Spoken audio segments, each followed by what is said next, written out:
Hey guys, tonight we're stepping through a shadowy portal into a world so far removed from ours that it might as well be another planet. Imagine yourself standing on the edge of a muddy village, the air thick with the scent of woodsmoke and something far less pleasant, let's just call it the aroma of medieval life. The year is somewhere around 1340, and the sun is dipping below a horizon jagged with thatched roofs and crooked church spires. You hear the distant clang of a blacksmith's hammer, the lowing of a cow that's probably seen better days, and the murmur of people who've never heard of Wi-Fi, antibiotics, or a decent cup of coffee. The ground beneath your feet is a squelching mess of dirt and who knows what. And as you take your first cautious step into this forgotten era, you can't help but wonder, could you survive even a single day here? Let's be honest with ourselves as we settle into this thought.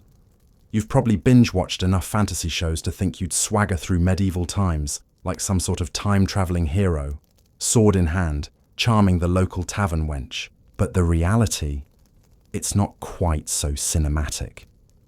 This isn't a world of noble knights and glittering castles, at least not for most people. For you, it's more likely to be a world of endless toil, questionable stew, and a very real chance of meeting your end over something as petty as a stolen loaf of bread. You probably won't survive this, not even for 24 hours, when you realize that a simple scratch could turn into a life-ending infection faster than you can say, "Where's the nearest hospital?" Spoiler, there isn't one. This is a place where the average lifespan hovers around 30 if you're lucky, and luck is in short supply.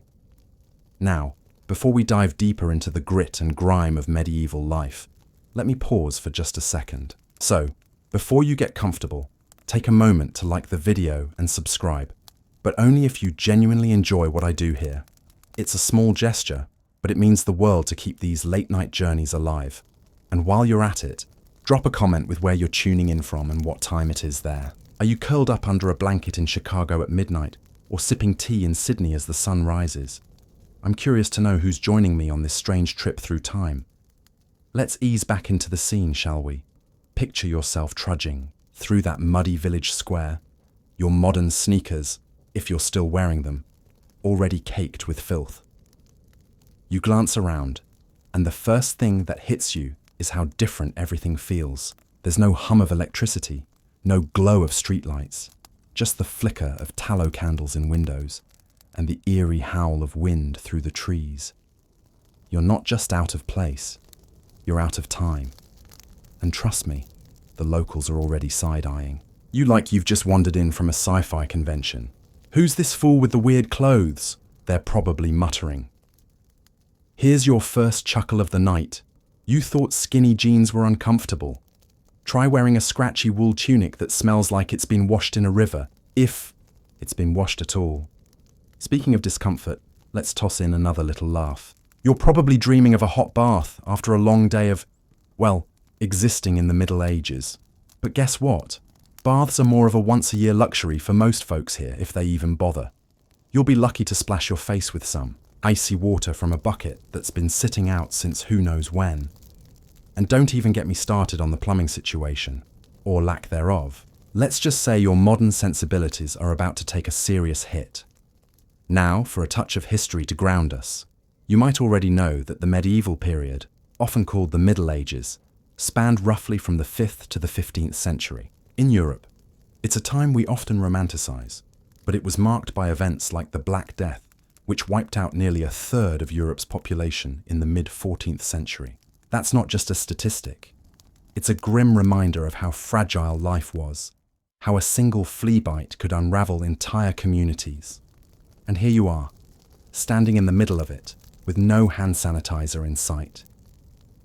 Here's a quirky little tidbit to lighten the mood before we get too somber. Did you know that in some medieval villages, pigs were so common and so troublesome that they'd occasionally be put on trial for crimes like eating a farmer's crops or even attacking someone? Yes, you heard that right. Pigs in court, complete with a defense attorney. Imagine trying to explain that one to your friends back home. Yeah, I just witnessed a swine get sentenced to death. No big deal. But let's not shy away from the deeper questions this world raises. Scholars still debate the true nature. of daily life in the Middle Ages? Were people as miserable as some accounts suggest? Or did they find joy and meaning in ways we can't quite grasp today? Some historians argue that community ties and shared faith provided a kind of resilience we've lost in our individualistic age. Others point to the sheer brutality of existence, the constant threat of famine, war, and disease, as proof that life was little more than survival. As you stand in this imagined village, feeling the weight of an unfamiliar sky above you, which do you think it was? Take a moment to reflect on this. Were they enduring, or were they living? And here's one last smirk for the road before we move on. You might think you're tough because you've survived a few all-nighters or a brutal gym session, but let's see how you fare when your biggest threat isn't a deadline, but a marauding band of outlaws who don't care about your witty comebacks. Good luck debating your way out of that one, champ. As we linger here in this medieval twilight, the air growing cooler and the sounds of the village fading into a restless quiet, you can feel the weight of what's ahead. This isn't just a playful thought experiment. It's a journey into a world that will challenge every assumption you've ever made about what it means to live. The hardships, the strangeness, the rawness of it all. They're waiting for us just beyond the next flickering torch. So let's prepare ourselves to face them, to walk through a day, or maybe just a few hours, in a time that would break most of us before the sun even sets.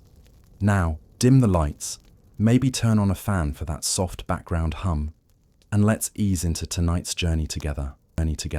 As the mist of that medieval morning begins to lift, you find yourself standing on the edge of a muddy village path, the weight of this strange, ancient world settling into your bones. You've barely taken a step into this realm, and already the air feels heavier, thick with the scent of damp earth, unwashed bodies, and the faint tang of smoke from a nearby hearth. Your modern sensibilities recoil at the rawness of it all. But there's no turning back now. You're here, in the heart of the Middle Ages, and the harsh reality of daily survival is about to slap you awake. Though, let's be honest, you might wish you could just roll over and hit snooze on this whole era. You start walking, your boots, if you can even call these rough leather scraps boots, sinking into the sludge with every step. The cold seeps through the thin soles, biting at your toes, and you can't help but wince. Back home, a chilly morning means throwing on an extra hoodie and cranking up the heat. Here, though, you're lucky if you've got a threadbare cloak to wrap around your shoulders, and even that smells suspiciously like it's been shared with a family of goats. The wind cuts through you like a knife, and you realize that comfort isn't just absent. It's a concept that doesn't even exist in this vocabulary. Every breath you take is a reminder of the elements you're at war with, a battle you're ill-equipped to fight. As you shuffle along, you pass a cluster of villagers hauling water from a well. Their faces are etched with exhaustion, hands rough and calloused, and you can almost feel the weight of the wooden buckets they carry. You think about offering a hand, but one glance at their wary, hardened expressions stops you cold. You're an outsider, and trust is a currency no one can afford to spend here. Instead, you watch as they trudge on, their lives dictated by the unrelenting grind of survival. Fetching water isn't a quick chore before breakfast. It's a gamble. That well could be tainted, or worse, it might run dry, and then what? You're starting to see that every mundane task in this world comes with a shadow of dread, a quiet question. Will this be the thing that breaks me today?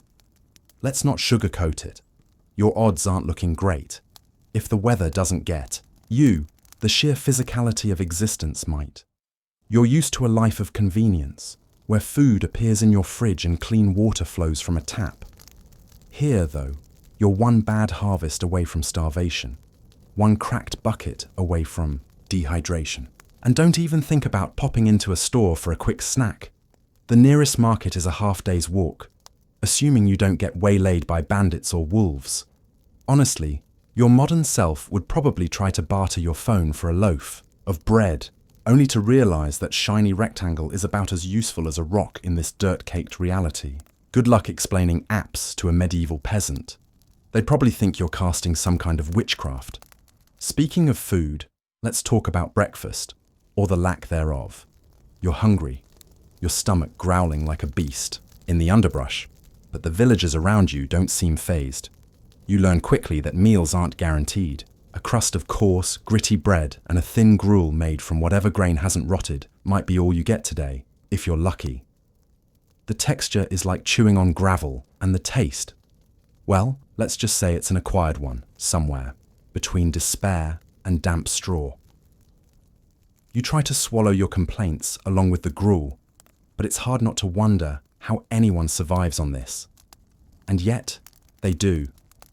This isn't just a bad day. It's the norm. Historically, we know that famines were a regular occurrence in medieval Europe. Take the Great Famine of 1315-1317, which wiped out millions across the continent due to crop failures and relentless rain.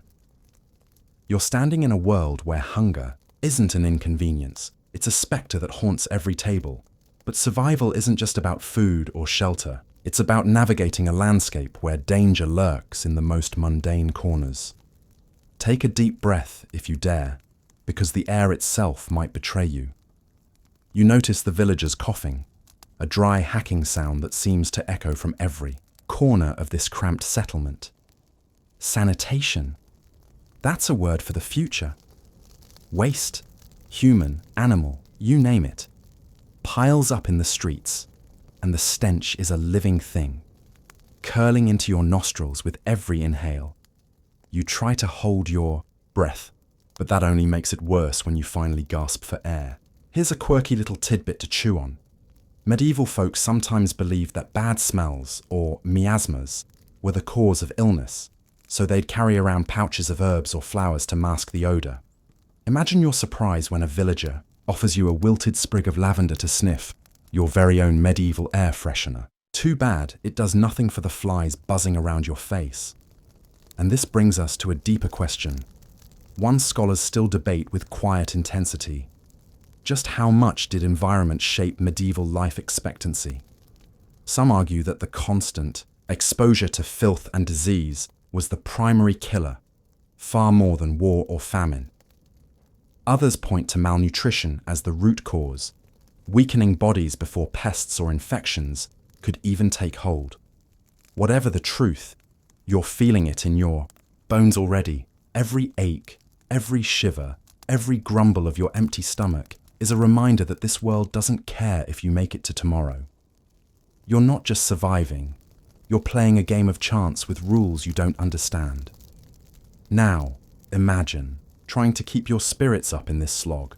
You might crack a joke to lighten the mood, maybe something about how this village could use a good Wi-Fi signal to at least Google how to survive the Middle Ages. But the blank stares you'd get in return would remind you that humour, like comfort, is a luxury.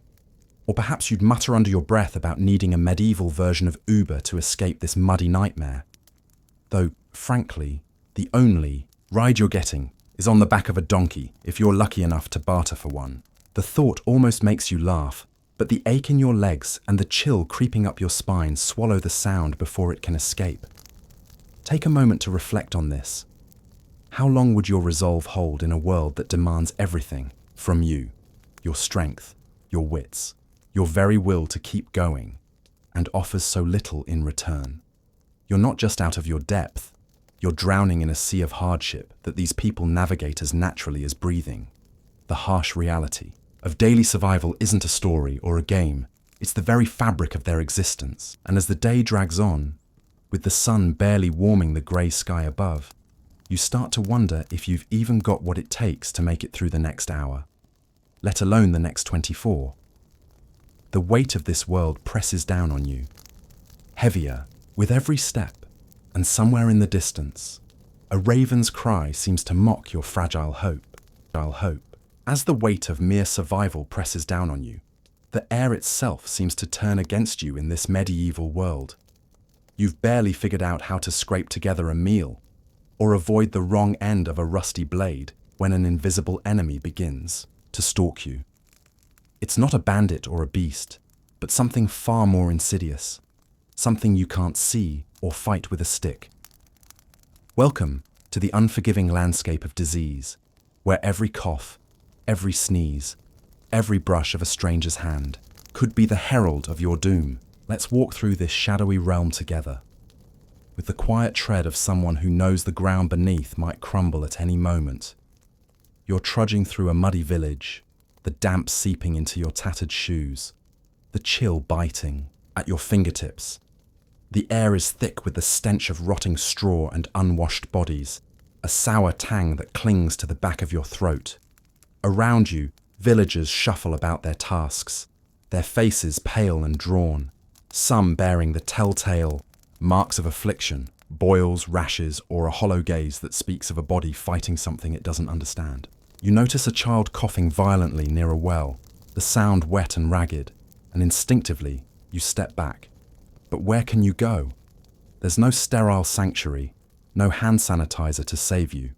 The water you drink from that very well might be teeming with unseen horrors, and the fleas hopping from a nearby dog could be tiny messengers of death. In this era, disease isn't just a risk, it's a constant companion. You've heard whispers of the Black Death, that infamous scourge that swept through Europe in the mid-14th century, wiping out millions, a grim historical fact that lingers like a dark cloud over every village. It's said to have killed up to a third of the population in some regions, a number so staggering it's hard to wrap your mind around. But even if the plague isn't raging through your particular corner of the world today, there are plenty of other silent killers waiting in the wings. Smallpox leaves its cruel signature on faces. Dysentery fells even the hardiest of labourers with its merciless grip. And something as simple as a cut on your hand from chopping wood could invite an infection that festers and spreads. You're not just fighting to eat or stay warm. You're fighting a war against your own body's fragility in a world that seems designed to break it. And here's a quirky little tidbit to chew on as you dodge another villager's hacking cough. Medieval folks often believed that bad smells, miasmas, as they called them, were the root of disease. So, if you're caught in the middle of a particularly stinky market day, surrounded by the aroma of overripe fish and unemptied chamber pots, you might find someone waving a bundle of herbs under their nose thinking it'll ward off the sickness. Imagine that. Your biggest defense against a deadly outbreak is a whiff of lavender. Good luck with that, friend. It's almost comical, isn't it? You, with your modern knowledge of germs and viruses, watching someone sniff a posy while you know full well it's about as useful as a paper umbrella in a storm. But let's not laugh too hard because the reality is grim. You're starting to feel a tickle in your throat now, aren't you? Is it just the damp air, or is it something more sinister taking root? Every ache, every twinge in your body becomes a source of quiet dread. You've got no thermometer to check for a fever, no pharmacy to raid for antibiotics. If you fall ill, your fate rests in the hands of a local healer who might suggest bleeding you with leeches to balance your humours. Oh, isn't that a charming thought? Picture yourself lying on a straw mattress, pale and shivering, while some well-meaning soul attaches slimy little creatures to your arm, thinking they're sucking out the bad stuff. If that doesn't make you want to crawl back to the 21st century, I don't know what will. And speaking of those humours, let's delve into a bit of scholarly debate that still echoes in academic circles today.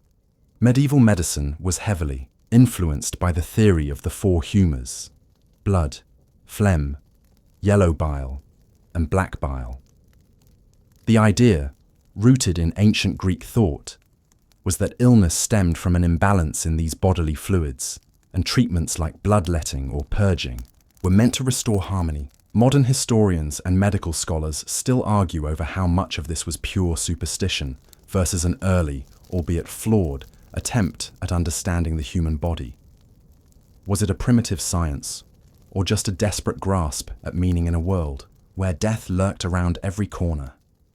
As you lie there, feeling weaker by the hour, you might ponder this yourself, though I suspect your focus would be less on academic nuance and more on whether you'll see tomorrow's sunrise.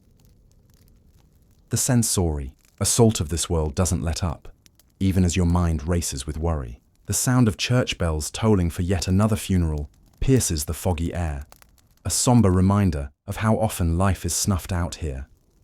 You can almost taste the bitterness of fear on your tongue, mingled with the grit of dust kicked up by passing carts. Your skin itches from the rough wool of your tunic, or perhaps from something crawling on you. Lice, fleas, who knows? Every sensation is heightened because you're so acutely aware of how little stands between you and oblivion. A simple fever could spiral into something fatal within days, and there's no hospital waiting to save you. No safety net of modern knowledge to catch you if you fall. Take a moment to reflect on this. How often do you take for granted the invisible shield of modern medicine, the quiet assurance of clean water, the luxury of a world where a sneeze is just a minor annoyance? Here, in this medieval mire, every breath feels like a gamble, every interaction a roll of the dice. You're starting to understand why people clung to charms and prayers, why they saw demons in every shadow. When the enemy is invisible, when death can strike without warning, what else can you do but whisper a plea to the heavens and hope for mercy? And mercy, my friend, is in short supply. Even if you dodge the worst of the plagues and poxes, your body is still a battlefield, worn down by malnutrition, exhaustion, and the sheer grind of existence. You might think, well, at least I've made it through another day without keeling over. But don't get too cocky, because if disease doesn't claim you, something else is waiting just around the bend. You've got no time to rest, no moment to let your guard down. The medieval world doesn't care about your need for a breather. It's a relentless machine, and you're just a tiny, fragile cog, hoping to keep spinning for one more day. So, as you huddle by a flickering fire tonight, listening to the distant howl of wind and the closer, unsettling sound of someone moaning in pain, let that tickle in your throat be a quiet warning. You're not out of the woods yet, figuratively or literally. Disease is just one of many specters haunting this unforgiving landscape, and it's watching you with cold, unblinking eyes. How long can you keep running from it? How long before it catches up? For now, pull that threadbare blanket a little tighter, and let's hope the morning light brings something other than a fever. As you linger on the thought of those unseen plagues creeping through the medieval air, a new challenge unfurls before you, one just as silent and deadly. You're standing in a world without modern medicine, a place where a simple cut could be your undoing, where the remedies are as likely to harm as to heal. The air feels heavier now, tinged with the sharp tang of herbs and the faint, sour whiff of decay from a nearby healer's hut. You can almost hear the faint groans of the sick echoing from within, a reminder of how fragile life is here. You push open the rough wooden door of this healer's den, the splintered surface grazing your palm. Inside, the dim light filters through a single grimy window, casting shadows over shelves lined with jars of questionable contents, dried roots, murky liquids, and what might be a shriveled toad. The healer, a hunched figure with hands stained by years of mixing potions, glances up at you with a mix of suspicion and curiosity.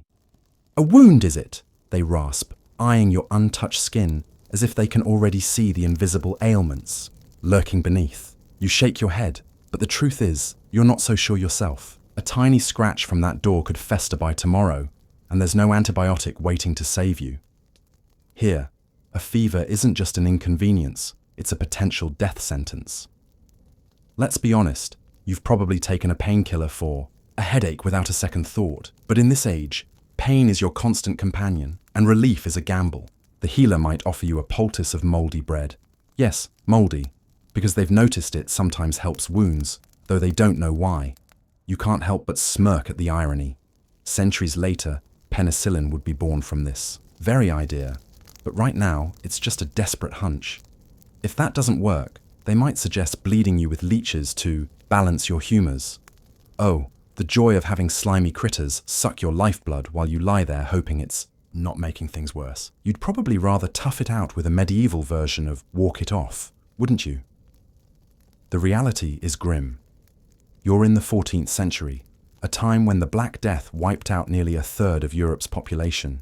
And even on a good day, basic infections claim lives with ruthless efficiency. There's no understanding of germs, no concept of sterilization. The tools this healer uses, a rusty blade, a cloth that's been wiped on who knows what, are more likely to introduce new problems than solve the old ones. You wince at the thought of a toothache, knowing the fix might be a pair of pliers wielded by someone whose last patient didn't survive the procedure. And let's not even talk about childbirth. The odds are so stacked against both mother and child that you'd think twice before starting a family here. But it's not all doom and gloom. There's a strange sort of ingenuity in this world. Take a quirky little tidbit. Some medieval healers believed that wearing a necklace of dried garlic could ward off illness. You can't help but picture yourself strolling through a muddy village, reeking of garlic, hoping it's your secret weapon against the next plague. Spoiler alert, it's not. Still, there's something oddly endearing about the hope behind it, the desperate human need to find some control in a world that offers none. Yet beneath these curious remedies lies a deeper uncertainty, one that scholars still debate today. Historians and medical anthropologists argue over how much medieval medicine was rooted in superstition versus early empirical observation. Some point to texts like the Regimen Sanitatis Salernitanum, a 12th century medical guide, as evidence of a budding scientific approach, rules about diet and hygiene that, while flawed, showed a desire to understand the body. Others insist that the reliance on prayer and charms outweighed any rational thought, painting a picture of a society paralyzed by fear of divine wrath. As you stand in this healer's hut, watching them mutter incantations over a bowl of murky water, you wonder where the line between faith and reason truly lies. Is this healer a proto-scientist or a charlatan? Perhaps they're both, groping in the dark, just as you are. The sensory weight of this place presses on you now. The air is thick with the bitter scent of burning herbs, meant to purify, but only making your eyes water. The floor beneath your feet is packed earth, damp and cold, seeping through the thin soles of your worn shoes. You hear the distant clanging of a blacksmith's hammer, a reminder of the world outside. But here, time seems to slow. Each creak of the healer's chair, a tick of the clock counting down to an uncertain fate. If you're lucky, you might walk out of here with a bitter tonic and a prayer. If you're not, well, let's just say the village graveyard isn't far. And speaking of luck, imagine catching a cold in this era. Back home, it's a few days of tissues and streaming your favorite show. Here, it's a roll of the dice. Will it pass, or will it settle into your chest, turning into something far worse? You'd give anything for a bottle of cough syrup, but instead, you're handed a cup of hot, foul-tasting brew made from who knows what. Drink, the healer grunts, and you do, mostly because refusing feels like tempting fate. The liquid burns your throat, leaving a chalky aftertaste, and you can't help but chuckle softly to yourself. If this is medicine, you'd almost rather take your chances with the village witch's magic spells. At least she might throw in a good story with the curse. But humour fades as you step back into the muddy street, the weight of this world settling on your shoulders again. Every ache, every sniffle, every tiny prick of pain becomes a question mark. Is this the start of something deadly, or just a passing nuisance? You don't have the luxury of knowing, and that uncertainty gnaws at you. There are no blood tests, no x-rays, no reassuring doctor with a clipboard. There's just you, the healer's muttered prayers, and the hope that whatever's wrong won't outlast your will to survive. Take a moment to reflect on this. How often do you take for granted the quiet miracles of modern medicine? The stitches that close a wound without a second thought, the vaccines that shield you from invisible killers, the simple act of swallowing a pill to ease a fever. Here, in this medieval haze, those miracles are centuries away, and you're left with nothing but raw endurance. You pull your cloak tighter around you, the coarse wool scratching at your neck, and trudge onward, knowing that survival isn't just about avoiding swords or plagues. It's about outlasting the smallest, quietest threats that modern eyes would never even see coming.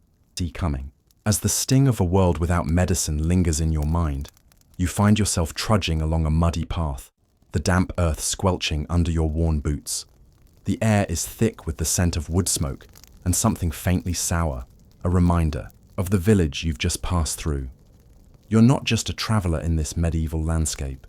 You're a piece of its intricate, unyielding puzzle. And now, as the path narrows and the shadow of a stone manor looms on the hill ahead, you're about to collide with one of the most brutal truths of this era, the iron grip of social class. Here, your worth isn't measured by your wit or your dreams, but by the invisible chains of birthright and blood. You glance around, noticing the hunched figures toiling in the fields below. Their hands are gnarled from endless labor, their faces etched with a weary acceptance you can almost feel. In your own bones, these are the peasants, the serfs, the backbone of this world, and likely where you'd find yourself if you were dropped into this time. You're not striding into a castle with a velvet cloak. No, you're more likely to be the one shoveling manure or hauling water from a well that's seen better days. The thought prickles at you, doesn't it? In your world, you might scroll through social media, dreaming of climbing some metaphorical ladder. But here, that ladder is made of stone, and it's cemented into the ground. You're born at a rung, and there you stay, unless fate or rebellion plays a crueler hand. The hierarchy is suffocating. At the bottom, you and the other serfs toil under the weight of obligation. You owe your labor, your harvest, even a portion of your very thoughts to the Lord who owns the land you work. Step out of line, and you're not just risking a stern word, you're gambling with your life. Above you are the knights, their armor glinting with a promise of violence, their loyalty bought by land and title. And at the top, perched like hawks, in their stone nests are the nobles, lords and ladies who might not even know your name, yet hold your destiny in their manicured hands. You can smell the wax and incense of their world from here, a stark contrast to the sweat and dirt clinging to your skin. It's a bitter irony, isn't it? You might binge-watch shows about kings and queens in your cozy bed, but if you were here, you'd be lucky to catch a glimpse of their shadow through a castle window. And let's not pretend it's all stoic suffering. There's a dark humor in how this system plays out. Imagine you, with your modern notions of fairness, trying to explain to a serf why you deserve a day off. They'd probably laugh, if they had the energy, before pointing out that even the pigs get more rest than they do. Or picture yourself at a village feast, if you're lucky enough to be invited, only to realize the best seat means you're closest to the door, easiest to kick out if the Lord's mood sours. And don't even think about complaining. You'd be labeled a troublemaker faster than you can say union rights. It's almost comical until you remember that this isn't a skit, it's survival. Historically, this rigid structure wasn't just a quirk of medieval Europe. It was the foundation of society after the fall of the Roman Empire. The feudal system, emerging around the 9th century, tied people to the land and to their lords in a web of mutual obligation. You work, they protect, or so the story goes. But protection often meant little when invaders or rival lords came knocking. You're not just a pawn in a game, you're a pawn in a game where the board might be set on fire at any moment. There's a peculiar detail that might catch you off guard, though. Did you know that some serfs could, in rare cases, buy their freedom? It wasn't common, and it often took generations of scraping together meager coins. But the idea of a manumission document, a ticket out of bondage, dangled like a cruel mirage. Imagine saving every scrap, every extra grain, just to hand it over for a piece of parchment that might not even be honoured. It's a flicker of hope in a world that seems designed to snuff it out. Scholars, of course, still debate the nuances of this hierarchy. Some argue that feudalism wasn't as universally oppressive as we imagine, pointing to regional variations where serfs had more autonomy or even negotiated rights with their lords. Others counter that such exceptions were rare and the system thrived on exploitation, with power concentrated so tightly that even a kind lord was still a jailer in silk robes. As you walk this path, you might wonder where the truth lies. Is there any room for humanity in a structure so cold, or is every act of kindness just a prettier cage? Take a moment to reflect on this. Imagine the weight of knowing your children, and their children, might never rise above the dirt you're standing on now. The sky above you is vast, streaked with the pale gold of a setting sun, but your world feels as small as the patch of earth you're bound to. You can hear the distant clang of a blacksmith's hammer, the lowing of cattle, the murmur of voices too tired to carry far. Every sound, every scent ties you to this place, to this rank, to this life you didn't choose. Could you bear it? Could you wake each day under a ceiling not of wood or stone, but of unyielding expectation? And yet, as you trudge onward, you notice something else in the air. A tension, a whisper of unrest. The hierarchy might seem carved in stone, but stones can crack. You've heard tales, even in this short time, of peasant revolts, of serfs daring to demand more. In 1381, the Peasants' Revolt in England shook the foundations of this very system, though you wouldn't know that yet, not in this moment. All you know is the ache in your back, the hunger in your gut, and the looming presence of the manor on the hill. You're not just a number in this world, you're a spark that could, against all odds, ignite something greater, or be snuffed out without a trace. But for now, you keep walking. The path dips lower, and the air grows sharper with the threat of something more immediate than class. Something that stalks these lands with a blade in hand. You can feel it, can't you? The shadow of violence, of war, creeping closer with every step. The hierarchy might chain you, but it's the chaos of conflict that could shatter you entirely.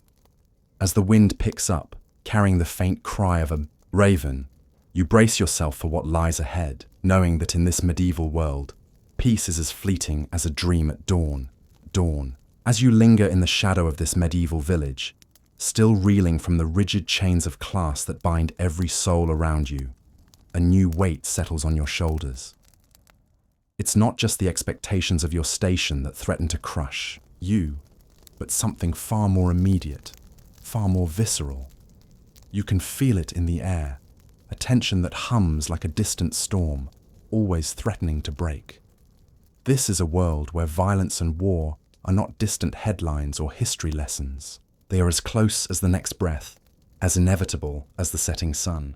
Let's wander a little deeper into this reality, where the blade of conflict hangs over every head, and peace is a fleeting whisper in a cacophony of chaos.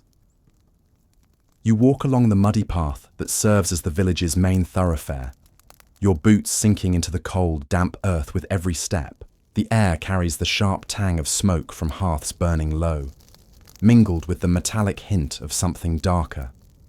Blood, perhaps, or the rust of weapons left too long in the open.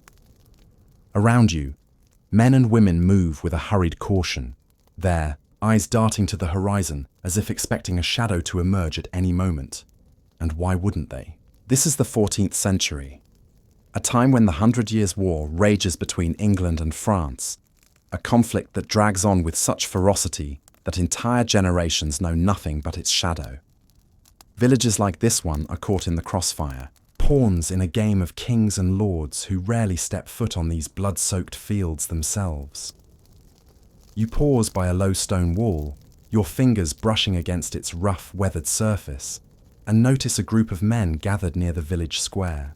They're sharpening spears with crude whetstones, their faces grim, their hands steady despite the fear that flickers in their eyes. These aren't trained soldiers, mind you. They're farmers, blacksmiths, fathers, ordinary folk pressed into service because their lord demands it. If a rival noble decides this scrap of land is worth claiming, or if a band of mercenaries grows bored and hungry, these men are the first line of defense. And you, standing there in your ill-fitting tunic, would be expected to join them. Ever swung a pitchfork at something other than hay? Well, you'd better learn quick, because out here, hesitation is just a fancy way of saying goodbye. There's a bitter irony in this, isn't there? You, with your modern sensibilities, might think of war as something noble or strategic, a chess, game played by generals over maps. But here, it's raw and ugly, a brawl in the dirt, where a single misplaced step can end you. Imagine facing a mounted knight charging at you, his lance aimed for your chest, while you're armed with little more than a rusty knife and a prayer. It's almost comical, like bringing a spork to a sword fight. But no one's laughing when the clash comes and the screams tear through the quiet of dawn. You move on, your steps heavier now, and pass a small boy playing with a stick in the dirt. He's pretending to be a knight, slashing at invisible foes with all the ferocity his tiny frame can muster. It's a sweet sight, in a way, until you realize he might not be pretending for long. Children in this era often grow up too fast, trained to wield weapons before they've even mastered their letters, if they're lucky enough to learn them at all. And here's a quirky little tidbit to chew on as you watch him. Medieval boys as young as 7 were sometimes sent to serve as pages in noble households, learning the art of war alongside etiquette. 7 years old and already dreaming of blood makes you wonder if their bedtime stories were just lists of battle tactics. The threat of violence isn't just from grand wars or rival lords, though. It's in the small, everyday brutalities that fester in a world without law as you know it. You glance over your shoulder, half expecting to see a thief or a brigand lurking in the alley between 2 crumbling huts. Bandits roam the forests beyond, the village, preying on travelers, and even raiding small settlements like this one when the mood strikes. And if they come, don't expect a heroic militia to save the day. More often than not, the villagers hunker down, hide their meager belongings, and pray the raiders move on. You'd be hiding too, clutching whatever you hold dear, hoping the shadows are kind enough to conceal you. Ever tried to sleep with one eye open? Well, here, it's not just a figure of speech, it's a survival skill. Even within the village, tempers flare with deadly consequences. You hear a shout from a nearby tavern, a gruff voice accusing another of cheating at dice. The argument spills into the street, fists flying, and before long, someone draws a dagger. There's no police to call, no 911 to dial. Disputes are settled with blood more often than words, and grudges can turn a neighbour into an enemy overnight. It's almost funny, in a dark sort of way, how a bad roll of dice might be the most dangerous game you play all day. But then again, when life is this cheap, what's one more brawl? Let's not forget the psychological toll of all this. You can feel it now, can't you? That constant prickle at the back of your neck, the way your heart jumps at every loud noise. Scholars still debate the mental impact of living in such a violent age, with some arguing that medieval folk were desensitized to brutality, while others suggest they bore invisible scars, their fears manifesting in superstition and fervent prayer. Were they hardened by necessity, or haunted by the ever-present spectre of death? There's no clear answer, but as you stand here, breathing in the smoky, tense air, you can't help but feel the weight of it pressing down on you. Take a moment to reflect on this. How long could you endure this gnawing uncertainty before it broke something inside you? As you shuffle past the tavern, the fight now simmering down to muttered curses, you notice the sun dipping lower in the sky.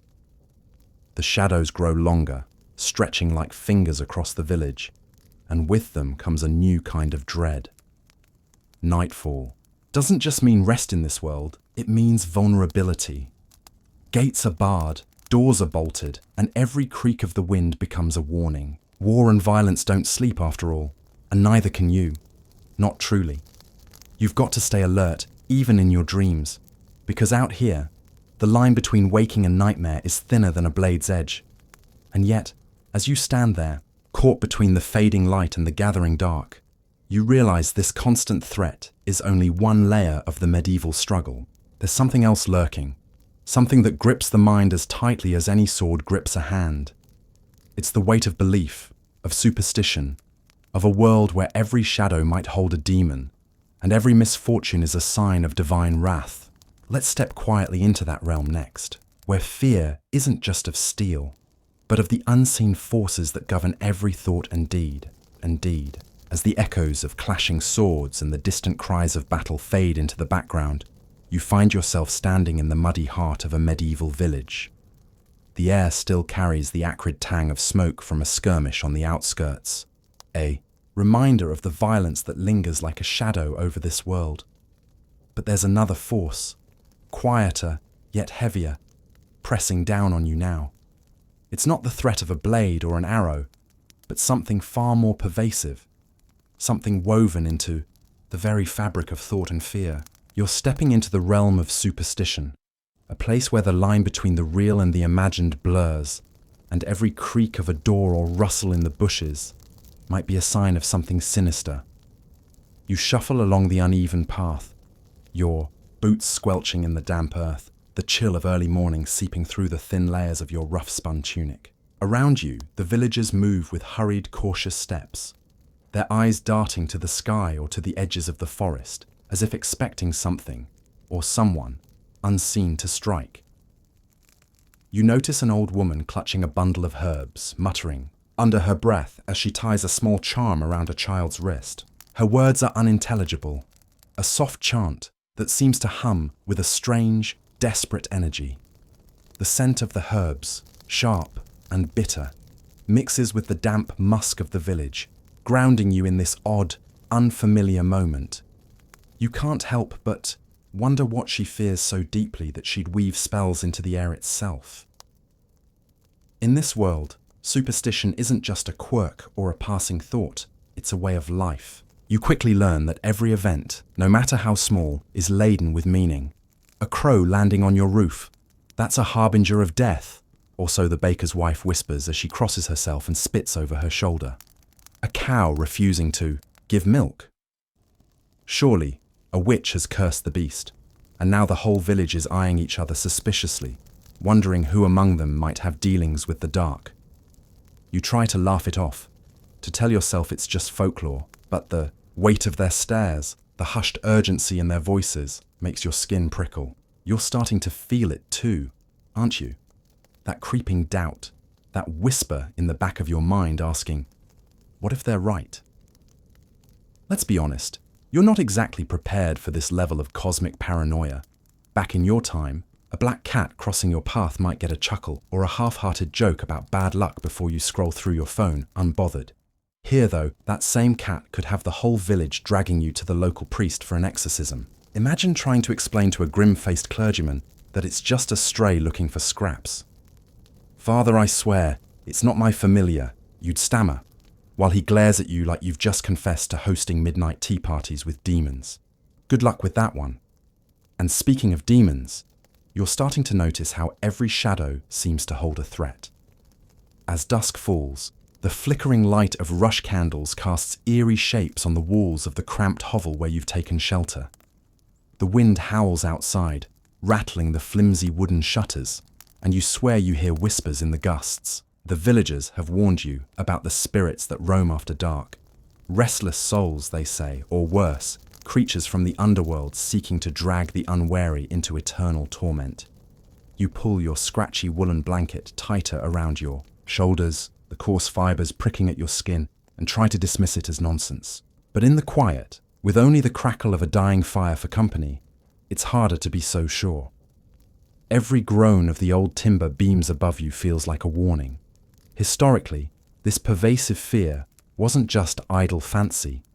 The medieval period, particularly in Europe during the 14th and 15th centuries, saw superstition intertwined with daily life, often fueled by the church's teachings about sin and the devil's influence. Events like the Black Death, which decimated populations, were frequently attributed to divine wrath or malevolent forces rather than natural causes.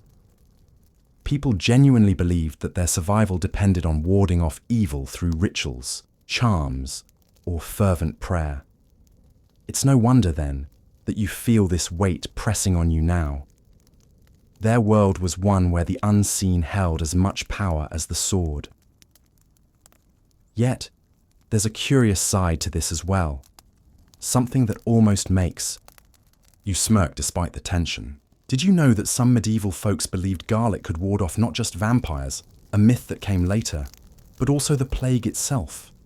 They'd hang it around their necks or rub it on their doors, convinced it would keep death at bay. Imagine the smell of an entire village walking around like a giant antipasto platter, all in the name of survival. You can almost picture yourself joining in, stringing up a garland of garlic bulbs and hoping for the best, though you'd probably just end up repelling your fellow villagers instead. But beneath these quirks lies a deeper, more troubling reality. Superstition often turned neighbor against neighbor, and you're beginning to sense that danger. Scholars still debate the extent to which fear of witchcraft and heresy shaped medieval communities, with some arguing it was a tool of control wielded by the powerful to suppress dissent, while others claim it was a genuine, grassroots terror, born of ignorance and uncertainty. Either way, you're caught in the crosshairs. A wrong word, a strange habit, even an unlucky coincidence, like a crop failing after you pass by, could mark you as an outsider, a threat, someone in league with forces beyond mortal ken. You feel the eyes on you now, don't you? That quiet, suspicion building like a storm on the horizon.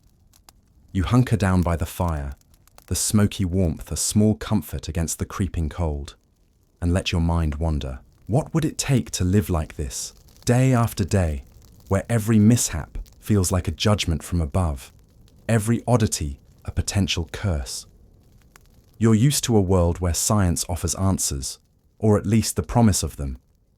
But here, the unknown reigns supreme. A toothache isn't just a cavity. It might be the work of an imp, and the remedy could be anything from a prayer to a questionable potion brewed from who knows what. Honestly, you'd probably trade your kingdom for a tube of toothpaste right about now, wouldn't you? Just a little modern magic to ease the medieval misery. Take a moment to reflect on this. Imagine living in a reality where the stars aren't just distant lights, but omens, where the howl of a wolf isn't just nature, but a warning from the beyond. You're starting to understand why sleep comes so hard in this world, why every night feels like a gamble with forces you can't see or name.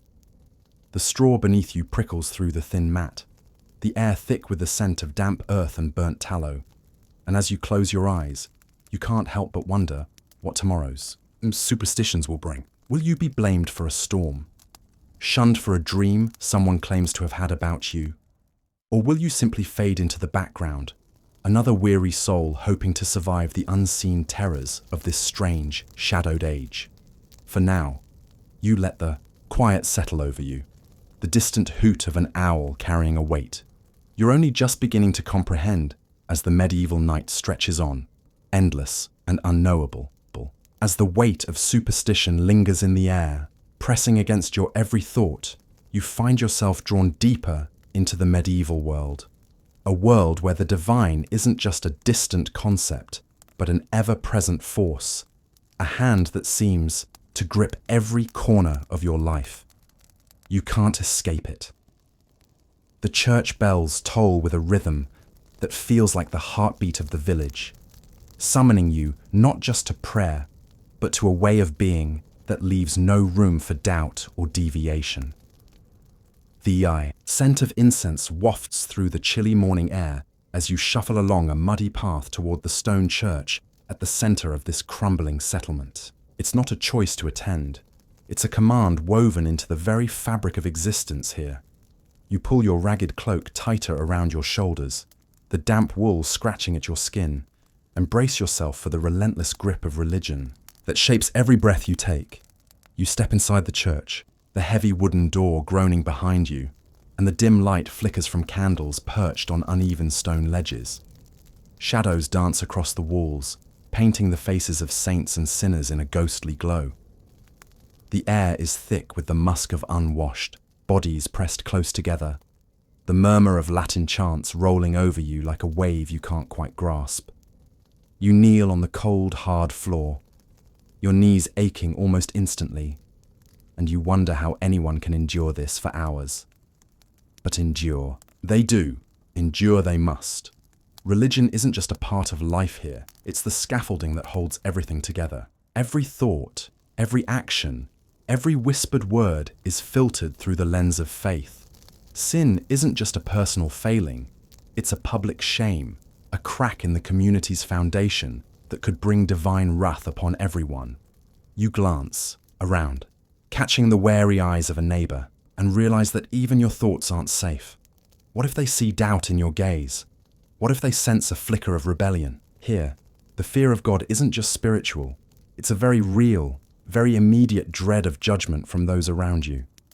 You try to focus on the priest's droning voice, but your mind wanders to the sheer scale of control this institution wields. It's not just about salvation in the afterlife, it's about power in the here and now.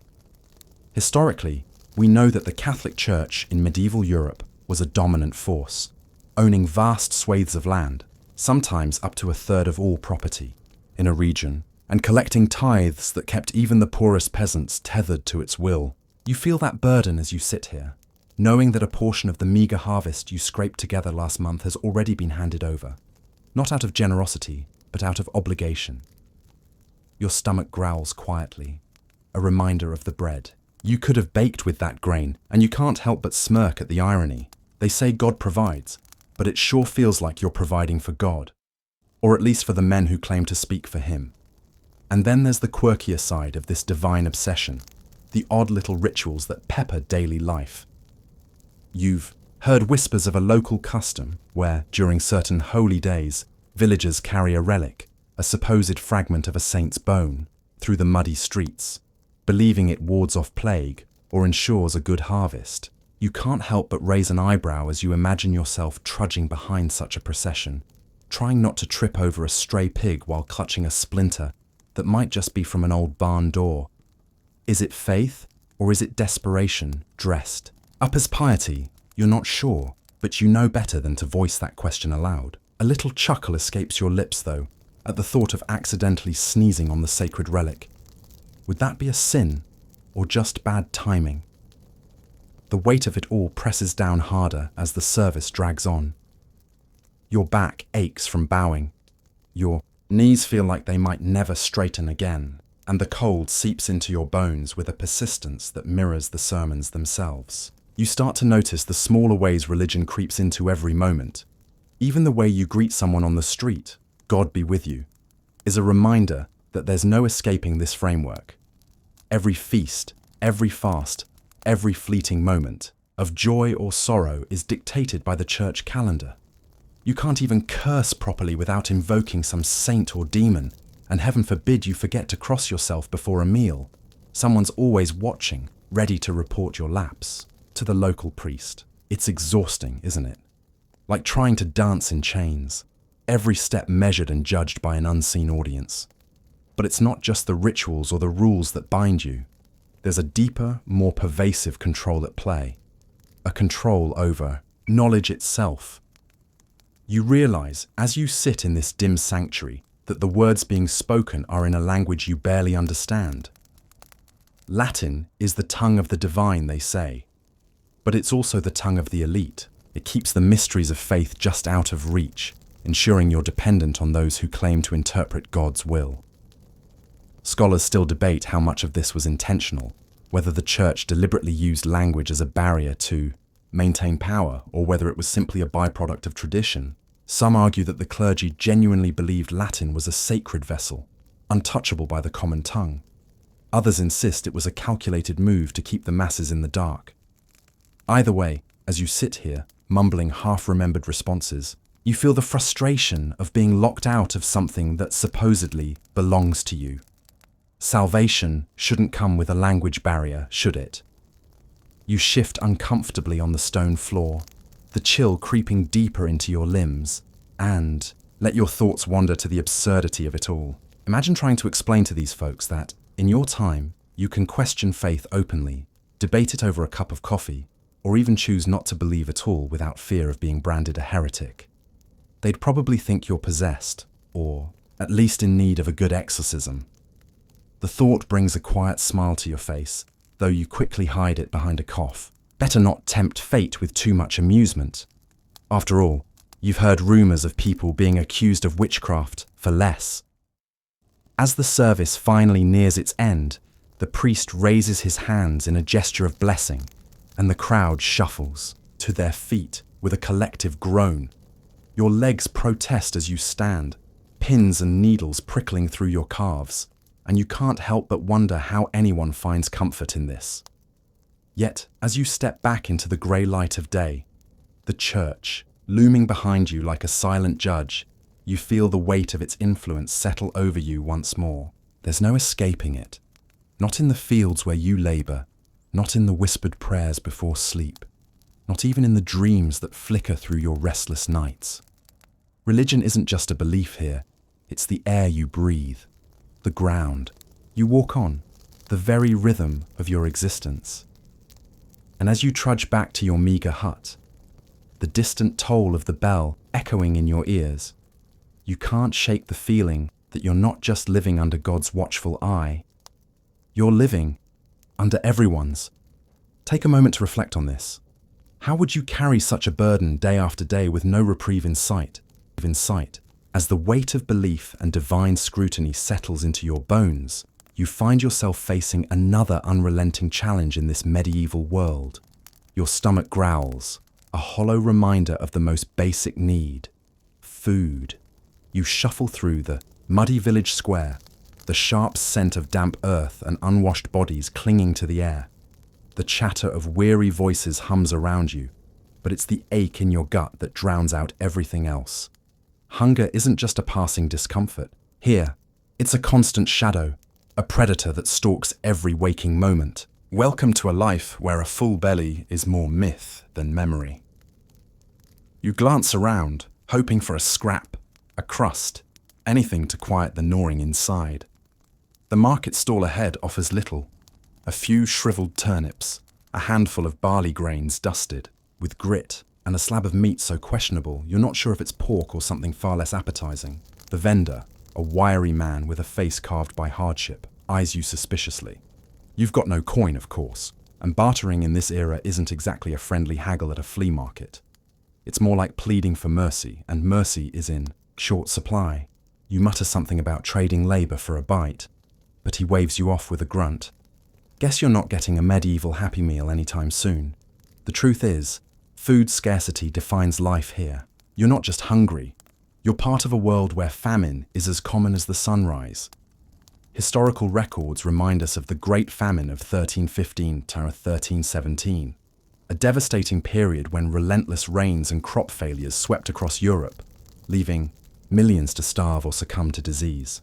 Entire villages were wiped out, and those who survived often resorted to eating things you'd rather not imagine. You're lucky to be in a slightly better year, but better is relative when a bad harvest can mean the difference between scraping by and wasting away. You trudge toward the edge of the village, where the fields stretch out in uneven patches of brown and green. The scent of freshly turned soil is almost comforting, until you realize you're expected to help with the planting if you want a share of whatever grows. Your hands, already blistered from yesterday's chores, tremble at the thought of gripping a crude wooden hoe for hours. The peasants around you don't complain, though. They've never known anything else.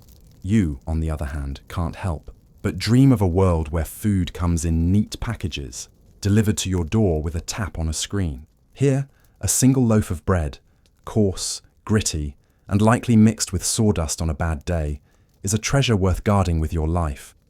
Speaking of bread, here's a little quirk of medieval life that might make you chuckle, or maybe just cringe. In some regions, bakers who cheated their customers by selling underweight loaves could be dragged through the streets with the offending bread tied around their necks. Imagine that, your local bakery pulling a fast one, and the next thing you know, they're on a public shame parade. It's almost funny, until you remember that cheating was often a desperate act, born from the same hunger you're feeling now. Survival isn't just a game of strength, it's a test of morals, and the line between right and wrong blurs when your stomach is screaming louder than your conscience. You kneel by a small plot of land, digging into the cold, clumpy earth with your bare hands. The chill seeps into your fingers, and the dampness of the soil clings to your skin like a second layer. Every so often, you glance at the others working nearby, their faces set in grim determination. They don't waste energy on idle talk, and neither can you. Food isn't guaranteed, even if you plant every seed with care. A late frost, a swarm of pests, or a lord demanding an extra tithe could wipe out months of backbreaking work. You're not just fighting hunger, you're fighting nature itself, and nature doesn't play fair. As you toil, your mind wanders to the debates scholars still have about medieval diets.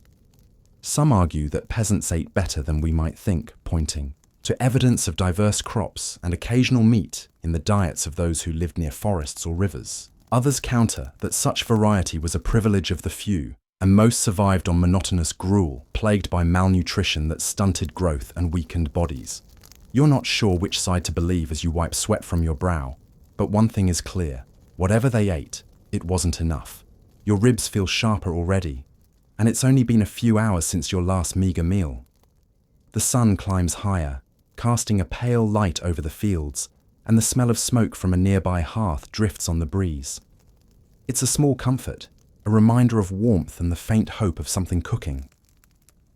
But hope is a dangerous thing here. You've heard whispers of villagers hoarding grain, hiding it from both tax collectors and desperate neighbors. Trust is as scarce as a decent meal, and you can't help but wonder if you'd turn into someone you don't recognize just to keep from starving. Would you steal a crust from a child's hand if it meant surviving another day? Take a moment to reflect on that. Let the question linger as the ache in your stomach grows. You stand, brushing the dirt from your tattered clothes, and catch sight of a scrawny chicken pecking at the ground nearby.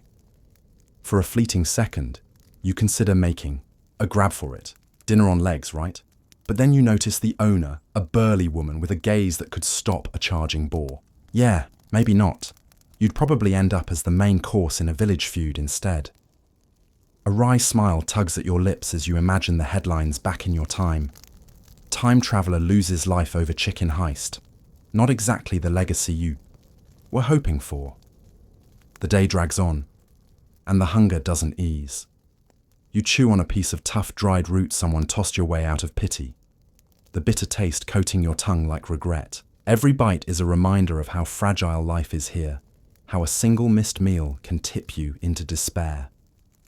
The sounds of the village fade into a dull hum, children crying, oxen lowing, the distant clang of a blacksmith's hammer. But all you can focus on is the emptiness inside, a void that no amount of grit or determination can fill. As evening approaches, the air grows colder, carrying the metallic tang of impending rain. You huddle near a crumbling stone wall, watching others shuffle back to their hovels with whatever they've managed to scrounge. You've got nothing but the dirt under your nails and a lingering sense of defeat. Food isn't just sustenance in this world. It's power, it's survival, it's everything. And right now, you're on the losing side of that equation. You close your eyes, trying to ignore the hollow pang in your chest, and wonder how anyone endures this day after day. But endure they do, and so must you. At least until the next impossible challenge comes creeping around the corner, waiting to test the limits of your will. Today on the show, we're diving into the world of economic indicators. These are the numbers that tell us how the economy is doing. Things like GDP, unemployment rates, and consumer confidence. But what do these indicators as the gnawing ache of hunger lingers in your stomach, a sensation you've barely begun to understand in this medieval world? You find yourself drawn to the smoky, dimly lit hall of a modest village tavern. The air is thick with the scent of something roasting over an open fire, a mix of charred meat and herbs that might be enticing, if it weren't undercut by the faint, sour tang of unwashed bodies and damp straw. You shuffle forward, your worn, boots scuffing against the uneven dirt floor, and take a seat on a rough-hewn bench that creaks under your weight. This is no cozy dinner spot with a menu to peruse. No, this is where you'll confront the strange and uncomfortable realities of medieval cuisine, a world of flavors and customs so alien to your modern palate that you might just wish you'd stayed hungry. You glance around, taking in the scene. A few villagers huddle over wooden bowls, their faces weathered and weary, spooning up something that looks more like a greyish sludge than a meal. A woman with a stained apron slaps a trencher, a shared wooden platter, down in front of you, and you're met with a pile of something. It's a stew, or so you're told. A murky concoction of barley, root vegetables, and bits of meat so questionable, you're not sure whether to eat it or interrogate it. The smell isn't terrible exactly, but it's heavy, earthy, with a sharpness that makes your nose wrinkle. You dip a crust of coarse, gritty bread into the mix, and the first bite hits you like a punch. Chewy, sour, and oddly metallic. Welcome to dinner in the 14th century, where farm to table isn't a trendy buzzword, but a grim necessity. And seasoning is a luxury reserved for lords who can afford a pinch of precious pepper. Now, let's be honest, you've probably complained about overcooked vegetables or a slightly underseasoned dish in your time. But here, you're lucky if the food isn't actively trying to poison you. Preservation techniques are rudimentary at best. Meat is salted or smoked, but often not well enough, and mold is just another flavor profile. You chew cautiously, half expecting to crunch down on a pebble or a stray bit of bone, and you can't help but wonder how anyone survives this culinary gauntlet. It's almost funny, isn't it? Back home, you might have turned your nose up at a slightly wilted salad, but here you are, debating whether that greenish tint on the meat is a trick of the flickering firelight, or a sign you should start praying now.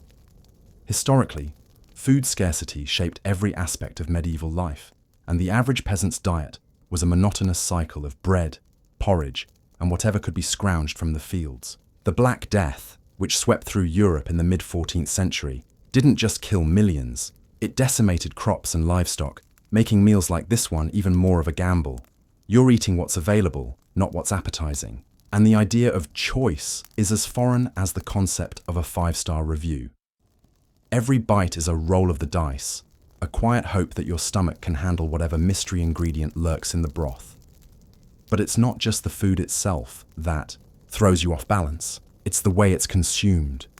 You notice there's no fork on this table. Those won't become common for a few more centuries. Instead, you've got a knife, if you're lucky, and your hands, which are already caked with the day's grime. You tear into the bread with your fingers, scoop up stew with a wooden spoon if one's nearby, and share the trencher with a stranger whose idea of personal space is as non-existent as dental hygiene. It's communal dining in the rawest sense, and you can't help but grimace as someone's elbow jostles yours mid-bite. Honestly, it's like eating at a crowded festival food court, except instead of overpriced tacos, you've got questionable mutton, and instead of hand sanitizer, you've got, well, nothing. Then there's the drink. A mug of ale is shoved into your hand, and you take a tentative sip, expecting something refreshing. Instead, it's warm, flat, and tastes like fermented disappointment. Water, you've learned, is often a death sentence. Rivers and wells are breeding grounds for disease, so ale, even for children, is the safer bet. A quirky little tidbit floats to mind as you force down another gulp. Medieval brewers sometimes tossed in a bit of henbane, a mildly toxic herb, to give their ale an extra kick. Cheers to that, right?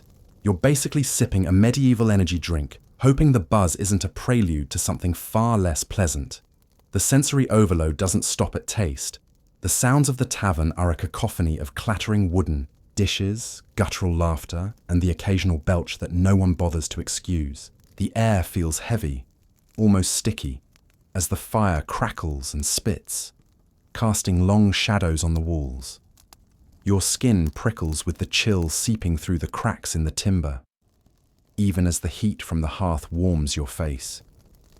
Every swallow of this meager meal feels like an act of defiance against the odds, a small victory in a world where famine is a constant spectre. But you can't help wondering, how did people endure this day after day? Was there ever a moment of joy in a well-cooked pot, or was every meal just fuel for survival? Scholars still debate the psychological impact of such a diet on medieval populations. Some argue that the constant monotony and nutritional deficiencies, lacking in vitamins we take for granted, contributed to a kind of collective lethargy, even influencing the era's art and literature with themes of endurance and resignation. Others counter that communal eating, however unappetizing, fostered a sense of solidarity, a shared struggle that bound villages together. As you sit here, scraping the last bits of stew from the trencher, you're not sure where you stand in that debate. All you know is that your stomach is churning, and not just from hunger. It's the weight of a world where every bite is a risk, every sip a question mark. And let's not forget the aftertaste of absurdity. You've heard of modern food trends, kale smoothies, avocado toast, but imagine bragging to your friends back home about surviving a medieval meal. Oh yeah, I had this amazing stew, totally organic, locally sourced. Pretty sure the meat was rat, though. 5 stars. You smirk at the thought, but the humour fades as you realise you've got to do this again tomorrow. And the day after that. If you're lucky. Take a moment to reflect on this. Picture yourself at this rough table, the firelight flickering in your tired eyes, the weight of an empty stomach now replaced by something heavier, an unease you can't quite name. How long could you endure a life where even sustenance feels like a battle? Where the simple act of eating is laced with uncertainty, discomfort, and a strange, gritty resilience? You push the trencher away, the taste of barley and doubt lingering on your tongue, and brace yourself for whatever this unforgiving world throws at you next. Ally mean, how are they calculated, and how should we interpret them? We'll break it all down for you with the help of some experts to make sense of the numbers that shape our world. As you linger over the peculiar, gritty aftertaste of a medieval meal, your body begins to feel the weight of something far heavier than the coarse bread or watery stew in your belly. It's the weight of work, unrelenting, bone-deep labor that defines every waking hour in this world. You're not sitting at a desk or scrolling through a screen. No, you're thrust into a reality where survival demands the full strength of your hands, back, and will.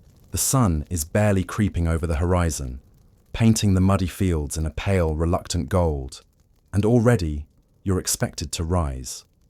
There's no snooze button here, no gentle alarm to ease you into the day. The rooster's crow is your only warning, sharp and insistent, slicing through the damp morning air like a knife through stale bread. You stumble out of your straw-stuffed bedding, the rough fibers scratching at your skin, and pull on the same tattered tunic you've worn. For days, the smell of earth and sweat clings to everything, your clothes, your hands, the very air you breathe. There's no escaping it. You step outside into the chill, your breath fogging in the misty dawn, and survey the endless tasks ahead.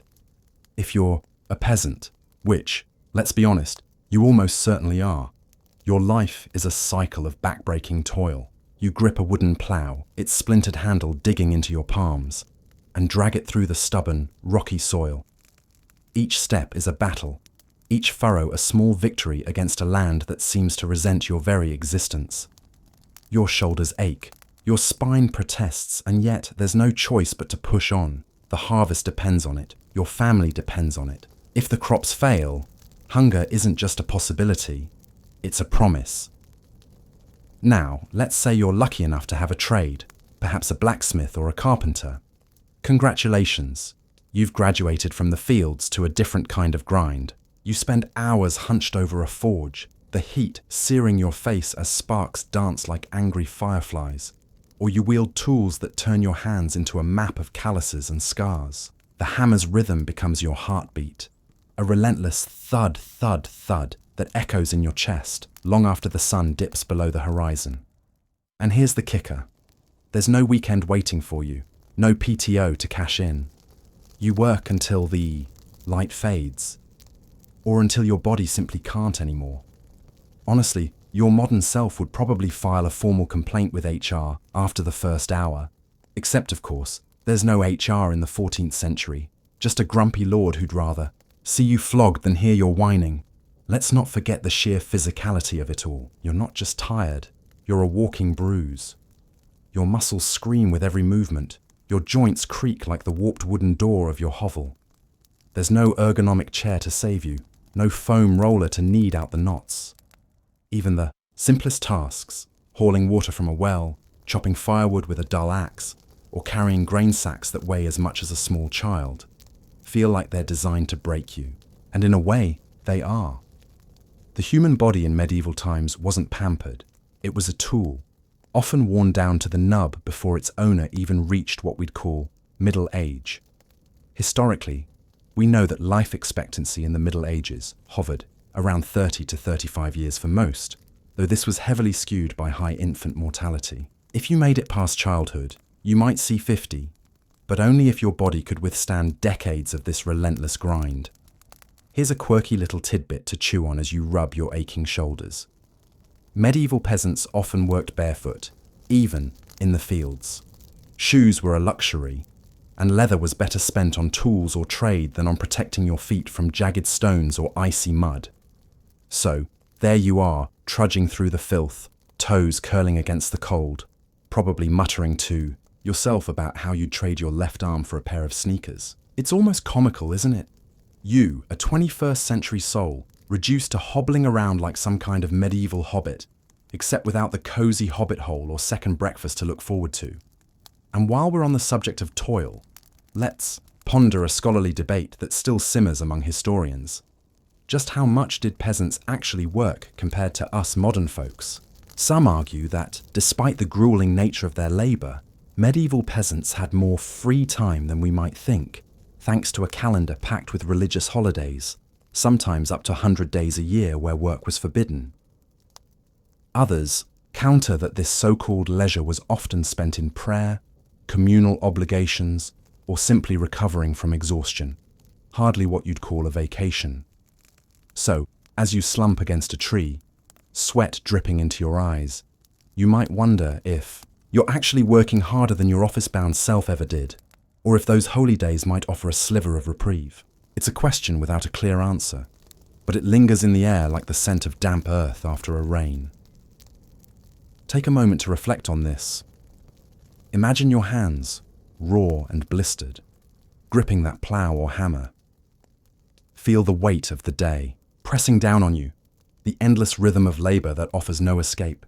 Could you endure it, day after day, with no promise of rest beyond the grave? It's a humbling thought, isn't it? Your modern aches from a long gym session or a late-night project seem almost trivial by comparison. Here, in this medieval world, pain is not an inconvenience, it's a constant companion. And let's toss in one more light jab to keep things from getting too somber. If you think your current job has unrealistic deadlines, try explaining to your feudal lord that you're just not feeling it today. You'd likely get a one-way ticket to the stocks faster than you can say mental health day. Or perhaps you'd try to unionize the other peasants. Good luck with that, by the way. The concept of workers' rights is about as foreign here as Wi-Fi. You'd be laughed out of the village or worse, branded a troublemaker. So, you keep your head down, literally and figuratively, and let the rhythm of work carry you forward, even as your body begs for mercy. As the sun climbs higher, casting long shadows across the field, you notice the ache spreading from your back to your very soul. Every step, every swing of the tool is a reminder of how fragile you are in this unforgiving time. There's no machinery to ease the burden, no automation to take your place. It's just you against the world, a world that demands everything and offers so little in return. The smell of turned soil mixes with the tang of your own sweat, and the distant clang of a blacksmith's hammer echoes like a metronome for this endless day. You're not just working to live, you're working to not die.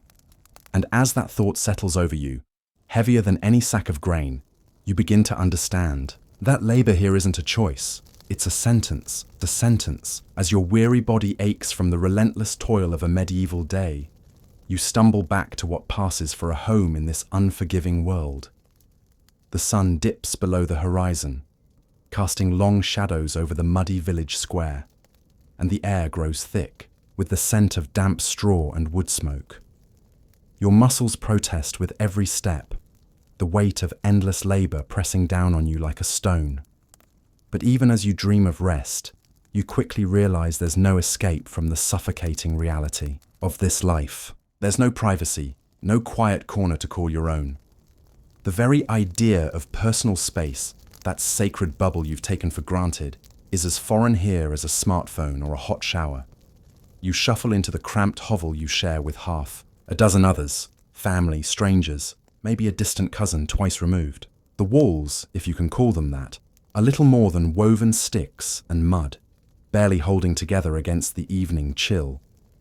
Inside, the air is heavy with the tang of unwashed bodies and the faint, sour whiff of yesterday's meagre stew. There's no room to stretch out, no door to close behind you. You're squeezed onto a shared pallet of straw, the prickly stalks jabbing into your skin as you try to find a position that doesn't ache. Someone's elbow digs into your side, and a child's restless whimper cuts through the darkness.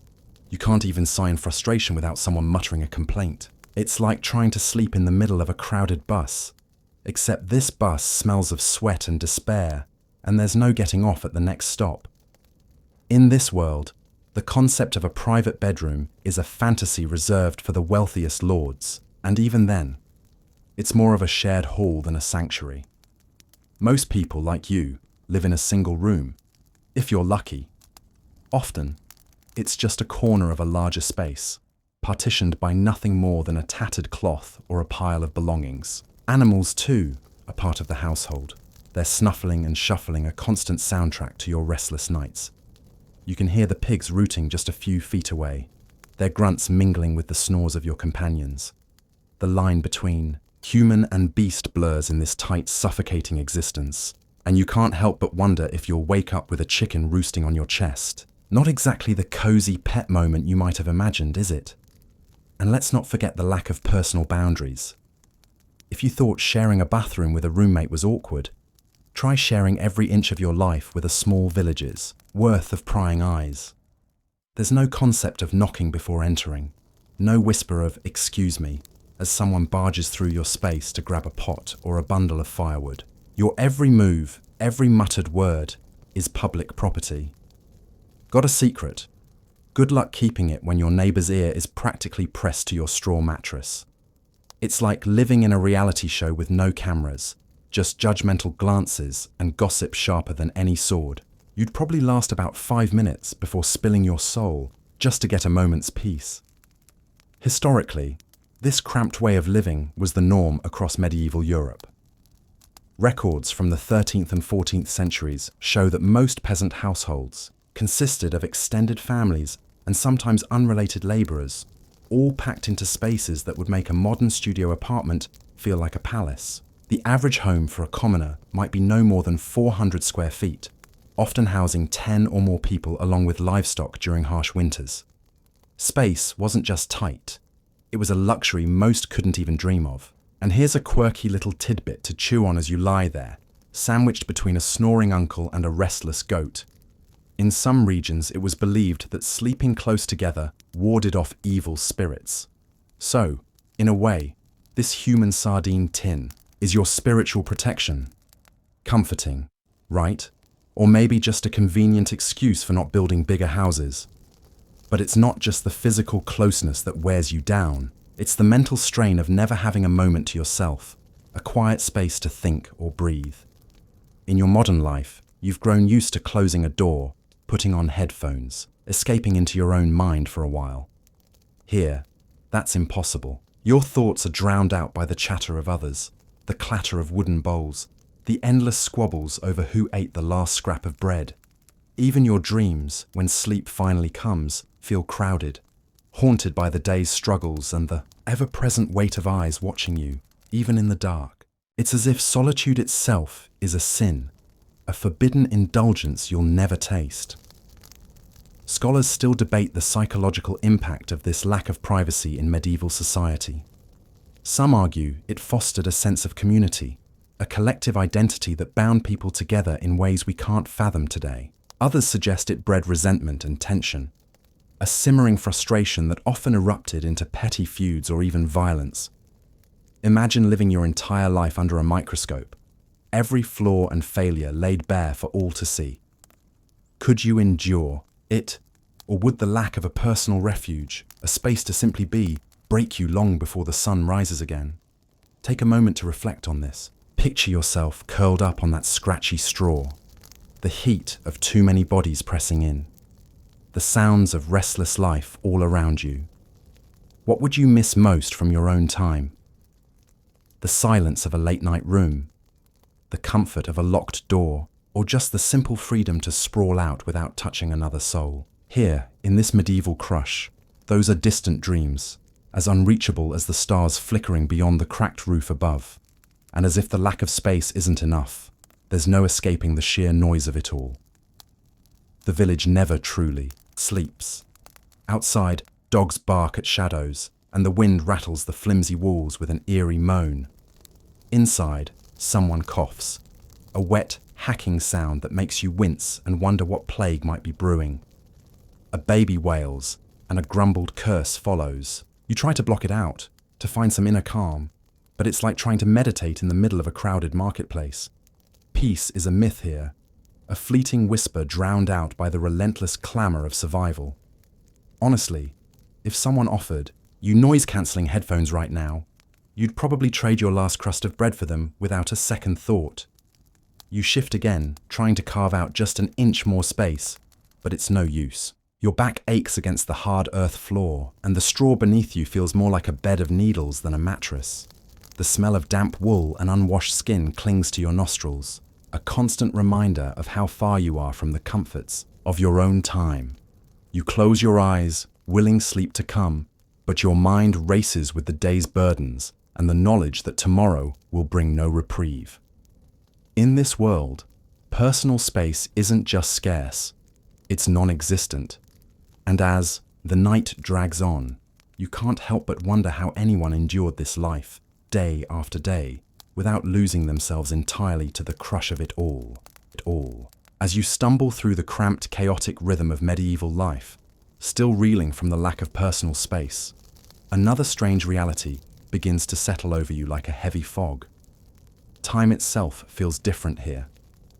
It's not just the absence of clocks or calendars as you know them, but something deeper, more disorienting. You're used to a world where every minute is measured, every hour accounted for, where your phone buzzes to remind you of a meeting or a deadline. Here, in this muddy, candle-lit existence, time isn't a precise line. It's a vague, meandering river, and you're adrift without a paddle. You wake to the crow of a rooster, not an alarm clock's shrill cry. The air is crisp, biting at your skin as you pull a rough woolen blanket tighter around your shoulders. There's no snooze button, no 5 more minutes. The sun's first light creeping through the cracks of your flimsy wooden shelter is your only signal to move, to start the grueling day. But even that light feels unreliable, shifting with the seasons in ways you can't predict. In winter, the days are so short, you barely have time to finish your tasks before darkness swallows everything. Again, in summer, the endless daylight stretches on, mocking your exhaustion as you toil without a break. You can't help but wonder how anyone keeps track of anything in this world. Honestly, it's like nature itself is playing a cruel prank on you. Good luck planning a lunch date when the sun's your only scheduler. You notice quickly that the concept of a routine, as you understand it, doesn't exist. Back in your time, you might have a 9 to 5, a gym session at 6, dinner at 8. Here, your day bends to the whims of the land and the church. Bells ring out from the nearby monastery or village chapel, their deep, mournful tolls echoing across the fields. They call you to prayer, to labor, to rest, but not on your terms. These bells aren't just reminders, they're commands, woven into the fabric of life as tightly as the coarse threads of your tunic. You learn fast that ignoring them isn't an option. Miss a prayer, and the whispers start. Miss a workday, and hunger creeps closer. It's a rhythm you can't control, and frankly, it's exhausting just trying to keep up. You're starting to think even your overscheduled modern life wasn't this demanding. At least you had weekends. There's a historical anchor to this chaos, something you might recall from a dusty textbook or a half-remembered documentary. In medieval Europe, particularly from the 5th to the 15th century, timekeeping was indeed tied to the church. Monasteries were often the keepers of hours, using sundials, water clocks, or even the position of shadows to mark the canonical hours. Those 7 daily prayers that structured a monk's life and, by extension, the surrounding communities. But for you, a weary peasant or even a minor craftsman, this system feels less like order and more like a cosmic tether, yanking you from one obligation to the next without a moment to breathe. And then there's the quirky little tidbit that catches you off guard as you trudge through your day. You overhear a villager complaining about the devil's hour, that eerie stretch of night around 3 a.m. when strange things supposedly happen. It's not just superstition. It's a genuine belief that the barrier between worlds thins, at this hour, letting mischief or worse slip through. You can't help but chuckle under your breath as you imagine trying to explain your late-night streaming binges to these folks. Oh, don't worry, I'm just up watching cat videos at the devil's hour. They'd probably burn you at the stake for that one. But beneath the surface of this alien sense of time lies a deeper philosophical puzzle, one that scholars still debate in quiet university halls. Some historians argue that medieval people experienced time not as a linear progression, as you do, but as a cyclical, almost eternal loop tied to the seasons, harvests, and religious feasts. Thinkers like Jacques Le Goff have suggested that this church time clashed with merchant time as trade grew, creating a tension between sacred rhythms and the emerging need for precision in commerce. For you, though, this debate isn't abstract. You feel it in your bones as you wait for a festival day that might never come, or as you labor through endless hours with no promise of rest. Is time a circle or a line? You don't know, but you're too tired to care. The sensory weight of this world presses in as you adjust to its strange tempo. The smell of damp earth clings to your clothes after a long morning in the fields, and the distant clang of a blacksmith's hammer punctuates the air, a rare marker of passing hours. Your hands ache from repetitive tasks, chopping wood, hauling, water, kneading dough, and there's no clock to tell you when the misery ends. Even the light feels different, softer somehow, filtered through a haze of wood smoke and dust. At night, the darkness is absolute, save for the flickering glow of a tallow candle that reeks of animal fat.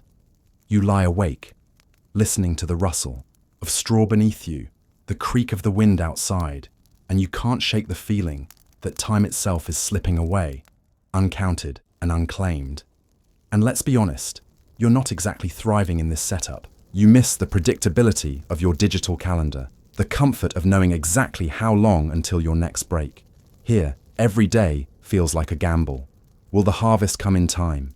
Will the church demand another tithe before you've even eaten? It's like playing a game where the rules keep changing and you're always one bad roll away from disaster. You try to laugh it off, but the uncertainty gnaws at you, a quiet dread that follows you like a shadow.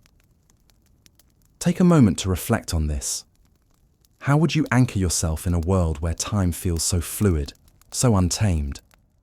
Imagine losing the structure of hours and minutes, the safety of knowing what comes next.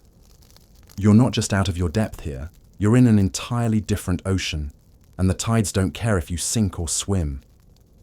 As the day drags on, or at least you think it does, since there's no way to be sure, you start to notice how this strange relationship with time shapes everything around you. Conversations with villagers are slow, meandering, as if no one's in a hurry to get anywhere. Tasks are done when they're done, not by some arbitrary deadline. Yet there's an urgency beneath it all, a primal need to beat the sun, to outrun the seasons. You feel it too, a creeping anxiety that you're always behind, always racing against something you can't name. And so, as the church bell tolls, again pulling you toward yet another prayer or chore, you can't help but wonder if you've lost more than just your sense of time. Maybe you've lost a piece of yourself, a certainty you didn't even know you relied on. Here, in this medieval haze, every hour feels borrowed, every moment a fragile gift or a curse. You're not sure which. But as the shadows lengthen and the cold seeps into your bones, one thing becomes clear. Lasting even a single day in this world means surrendering to its rhythm, whether you're ready or not. As the hours of your medieval day crawl by, shaped by a rhythm so alien to your modern sense of time, you find yourself restless. The sun is dipping low, casting long shadows over the muddy village path, and a nagging thought creeps in. You need to get somewhere. Maybe it's to the next town for a market, or perhaps to deliver a message for your lord. Whatever the reason, the idea of travel in this era begins to sink in, and with it, a creeping unease. You're not hopping into a car or catching a train. No, you're stepping into a world where the open road is less a path to adventure and more a gauntlet of peril. Let's wander down that treacherous trail together, shall we? Settle in. Let your mind drift as we explore the dangers of travel in a lawless land. You lace up your worn leather boots, the soles already thin from endless trudging, and sling a rough hemp sack over your shoulder. Inside are a crust of bread, a bit of dried meat if you're lucky, and a water skin that's seen better days. The air is crisp, carrying the earthy scent of damp soil, and the faint tang of wood smoke from the village hearths. You set out on foot because, let's be honest, a horse is a luxury you can't afford. Most folks can't. You're not some noble clattering along on a steed with a retinue of guards. You're just you, a lone figure on a dirt track that winds through dark forests and over desolate hills. The path is uneven, pocked with ruts from cartwheels and the occasional hoofprint, and every step jars your bones. You can almost feel the ache already, can't you? That slow, grinding weariness seeping into your legs as the miles stretch on. Now, here's the first little snag in your grand journey, and I say this with a gentle smirk. Bandits are practically a roadside attraction in medieval times. These aren't the charming rogues of fairy tales, twirling moustaches and asking for your gold with a wink. No, these are desperate men, often starving, who just as soon slit your throat as look at you. They lurk in the shadows of the woods, watching for solitary travelers like you. Every rustle in the underbrush makes your heart skip. Every distant snap of a twig sends a shiver down your spine. You clutch the crude dagger at your belt, if you even have one, knowing full well it's more for show than defense. Honestly, your best bet might be to hand over your pitiful belongings and hope they let you stumble on. But even then, there's no guarantee. It's a bit like playing a high-stakes game of rock, paper, scissors with your life as the wager, isn't it? And if bandits weren't enough to keep you on edge, let's not forget the sheer lawlessness of the land itself. There's no highway patrol, no roadside assistance, no friendly signs pointing the way. The roads, if you can call them that, are often little more than muddy tracks, barely maintained and controlled by whoever has the most swords in the area. Local lords might demand a toll just for passing through their territory, and if you can't pay, well, good luck explaining yourself to a man who sees you as little more than a walking inconvenience. You might find yourself detained, or worse, pressed into some kind of labor to settle the debt. It's almost comical to think about, isn't it? Imagine being stuck in medieval traffic court with no lawyer and a judge who's already decided you're guilty. Not exactly the kind of road trip memory you'd post on social media. Let's sprinkle in a bit of history to ground us. Travel, in medieval Europe, especially between the 9th and 14th centuries, was notoriously hazardous due to the fragmentation of power after the fall of the Roman Empire. Without a centralized authority to maintain roads or enforce laws, much of the infrastructure that once connected vast regions fell into disrepair. You're walking paths that haven't seen proper upkeep in centuries, and the result is a patchwork of territories where might makes right. Every journey is a gamble, and the odds are rarely in your favor. But here's a quirky little tidbit to lighten the mood for a moment.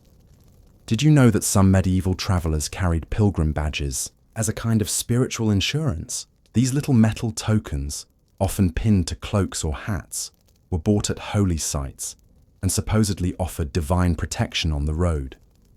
Picture yourself clutching one of these, a tiny lead charm shaped like a saint, whispering a quick prayer as you pass a particularly ominous stretch of forest. It's a sweet, if slightly desperate gesture, like keeping a lucky rabbit's foot in your pocket, except your rabbit's foot is blessed by a monk. Yet, even with your little badge of hope, the dangers aren't just human. The natural world is out to get you too. You trudge through rain that turns the path to sludge, sinking ankle deep with every step, the cold seeping into your bones. Wolves howl in the distance, and while they might not be as bold as the stories claim, you've heard enough tales to keep your pace quick. The wind bites at your face, raw and unrelenting, and there's no shelter in sight. You might stumble upon a roadside inn if you're lucky, but don't get your hopes up. These places are often little more than drafty hovels, crawling with fleas and charging an arm and a leg for a spot on a straw pallet. You lie there, listening to the snores and mutters of strangers, wondering if you'll wake up to find your last coin stolen. Cozy, right? It's like booking the world's worst Airbnb, complete with complimentary bed bugs. And while we're on the subject of discomfort, let's ponder a deeper question that scholars still debate today. How did medieval travelers cope with the psychological toll of such uncertainty? Some historians argue that people of the era were simply desensitized to danger, raised in a world where violence and hardship were constants. Others suggest that faith played a crucial role, with travelers leaning on religious belief to navigate fear. Those pilgrim badges weren't just trinkets, but lifelines to a higher power. What do you think? As you walk this lonely path, feeling the weight of every shadow, would you find solace in prayer, or would the endless threats wear you down? Take a moment to reflect on this. Imagine the silence of the road, broken only by your footsteps and the distant cry of a bird. What would keep you going? The miles drag on, and your body grows heavier with each passing hour. Blisters form on your feet, rubbing raw against the rough leather of your boots. Your stomach grumbles, the measly ration of bread long gone, and the thought of foraging crosses your mind. Though you wouldn't know a safe mushroom from a deadly one if your life depended on it. Night falls, and with it comes a suffocating darkness. There are no streetlights, no comforting glow of civilization. Just you, the vast unknown, and the faint hope of reaching your destination. You huddle under a tree, wrapping your thin cloak tighter, listening to the eerie sounds of the wilderness. Sleep comes in fits and starts, if at all, because every noise could be a threat. This is travel in medieval times, not a journey, but a test of endurance. Every step is a reminder of how fragile your existence is, how easily the world could swallow you whole. You're not just crossing miles, you're crossing a threshold of survival, where the simplest act of moving from one place to another becomes a battle. And as the first light of dawn creeps over the horizon, painting the sky in pale hues, you rise, weary and wary, knowing the road ahead holds no promises. Only more uncertainty, more danger, and the faint, stubborn hope that you'll make it through another day in this unforgiving land. As you trudge along the muddy, uneven path from your treacherous journey through the lawless countryside, the village square comes into view, a grim reminder that danger doesn't end with the road. The air grows heavier now, thick with the scent of damp straw and something sour, something you can't quite place. A crowd gathers near a weathered wooden platform, their murmurs rising like a swarm of restless bees. You edge closer, curiosity tugging at you despite the knot in your stomach. What you see stops you cold. A man, hands bound with coarse rope, stands hunched under the weight of accusing eyes. This is no marketplace squabble or petty disagreement. This is medieval justice, raw and unyielding. And you're about to witness its brutal machinery in action. You stand at the fringe of the crowd, the ground beneath your worn boots slick with mud and who knows what else. The chill of the late afternoon seeps into your bones, and the clamour of voices around you carries a mix of fear and grim fascination. Someone nearby mutters about theft, a loaf of bread, they say, snatched from a baker's stall, a petty crime by your modern standards. But here, in this unforgiving world, it's a transgression that could cost a man his hand, or worse. You wince at the thought. Back in your time, a fine or a stern warning might settle such a matter. Here, the scales of justice tip toward cruelty with alarming speed. You can almost hear the creak of those scales now, rusty and unbalanced, as the village elder steps forward, his voice gravelly as he reads the charge. The scene unfolds like a dark theatre play, one you can't tear your eyes from, though you wish you could. The accused man's face is pale, slick with sweat despite the cold, his eyes darting for mercy that isn't coming.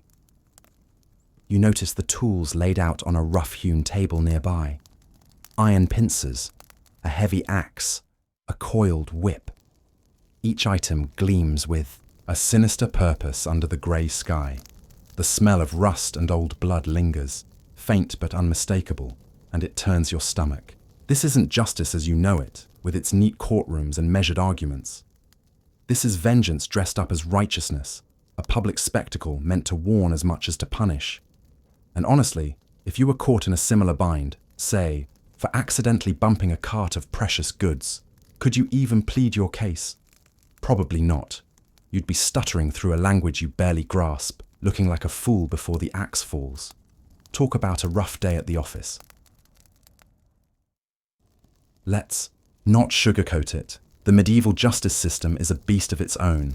Historically, we know that trial by ordeal was a common practice in many parts of Europe during the early Middle Ages, before more formal legal codes took hold. Imagine this: your guilt or innocence decided not by evidence, but by whether you can hold a red-hot iron without blistering too badly, or survive being dunked in a river without drowning. The logic, if you can call it that, was that divine intervention would protect the innocent. Spoiler alert, it didn't work out so well. For most, burns and watery graves were far more common than miracles, and yet, this was the system people clung to, a desperate attempt to impose order on a chaotic world. You can't help but wonder, as you stand there among the muttering crowd, how anyone could believe in such a thing. But then, fear has a way of bending belief into strange shapes, doesn't it? Now, here's a quirky little tidbit to chew on while you watch this grim drama play out. Did you know that in some medieval courts, animals could be put on trial? Yes, really. A pig accused of trampling a child or a swarm of locusts blamed for ruining crops might face a judge, complete with legal representation. It sounds absurd, like something out of a fever dream, but it happened. The reasoning was tied to the belief that all of God's creation bore moral responsibility. So, if a rooster crowed at the wrong time and spooked someone into misfortune, that bird might just find itself in the hot seat. You have to chuckle quietly at the image. Imagine cross-examining a chicken.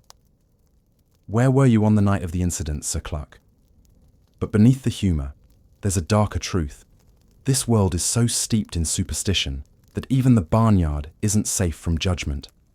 The crowd around you grows louder now, their shouts jagged and hungry as the elder pronounces the sentence. It's not a hand this time, but a public flogging. The whip uncoils like a serpent, and you turn away, unable to watch as the first crack splits the air. The sound echoes in your chest, sharp and sickening, mingling with the damp smell of earth and the faint tang of fear sweat from those around you. You wonder about the man's story. Did hunger drive him to steal that bread? Was it for a child, a wife, or just his own gnawing emptiness? There's no room for such questions here. No space for empathy in a system built on swift, brutal certainty. Scholars still debate the effectiveness of such harsh punishments in deterring crime. Some argue it created a culture of fear that kept order in fractured societies, while others insist it merely bred resentment and cycles of violence. Standing here, feeling the weight of the crowd's bloodlust, you're not sure where you land on that debate. All you know is the raw, visceral wrongness of it. A wrongness that sits heavy in your gut. You shuffle back a step, the mud sucking at your boots, wishing you could vanish from this place. The spectacle continues behind you, but your mind wanders to your own fragility here. What if you were accused of something, anything? A wrong word, a strange custom from your time mistaken for witchcraft, even just looking too out of place. There's no due process to fall back on, no lawyer to call, no appeal to file. You're at the mercy of whoever holds power, and power here is a blunt, unforgiving instrument. It's a far cry from the worst inconvenience of your modern life. Maybe a parking ticket or a delayed flight. Here, a misstep could mean a public humiliation at best, a gruesome end at worst. And let's be honest, with your 21st century clumsiness in this world, you'd probably trip over a noble's foot and end up branded a traitor by supper. Good luck explaining, "I'm just not from around here," to a guy with a whip. Take a moment to reflect on this. Imagine standing in that man's place, the rope biting into your wrists, the crowd's eyes boring into you. How would you carry the weight of such a moment, knowing there's no safety net, no second chance? The medieval world doesn't just test your body with its hardships, it tests your spirit, your ability to endure a justice that feels more like a roll of the dice than a search for truth. You can almost feel the phantom sting of that whip now, the cold dread of being judged by rules you don't fully understand. As the shouts of the crowd fade into a dull roar behind you, you turn your gaze to the horizon, where the sun dips low, casting long shadows over the village. The day isn't over, and neither are the challenges of this unforgiving time. You've seen the sharp edge of justice, but there's more to weigh. On your mind. Uncertainties that creep in with the twilight, whispering of dangers yet to come.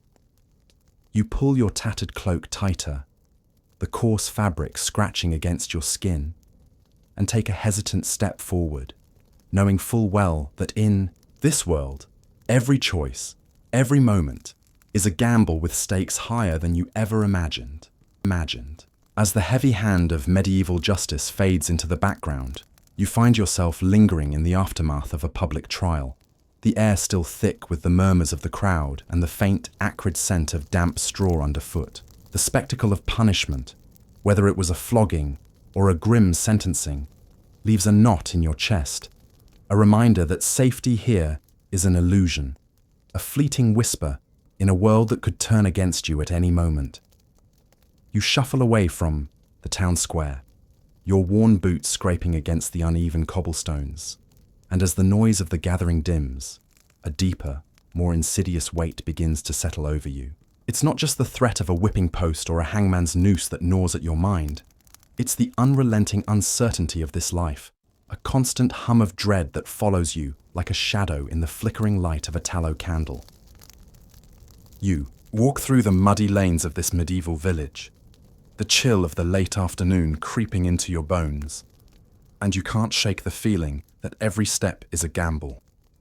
Will the harvest hold through winter, or will hunger claw at your insides come the first frost? Will a fever sweep through the cramped hovels, sparing no one, or will a band of outlaws descend from the woods under the cover of night? Each day here is a roll of the dice, and you're playing with stakes you can barely comprehend. The smell of woodsmoke lingers in the air, a comforting note amidst the ever-present stink of refuse. But even that can't mask the tension that curls tight in your shoulders. You glance at the faces of those you pass, gaunt, weathered, eyes hollow with a quiet resignation. And you wonder if they feel it too, this invisible burden of not knowing what tomorrow will bring. It's not just the physical threats that wear on you, though those are plenty.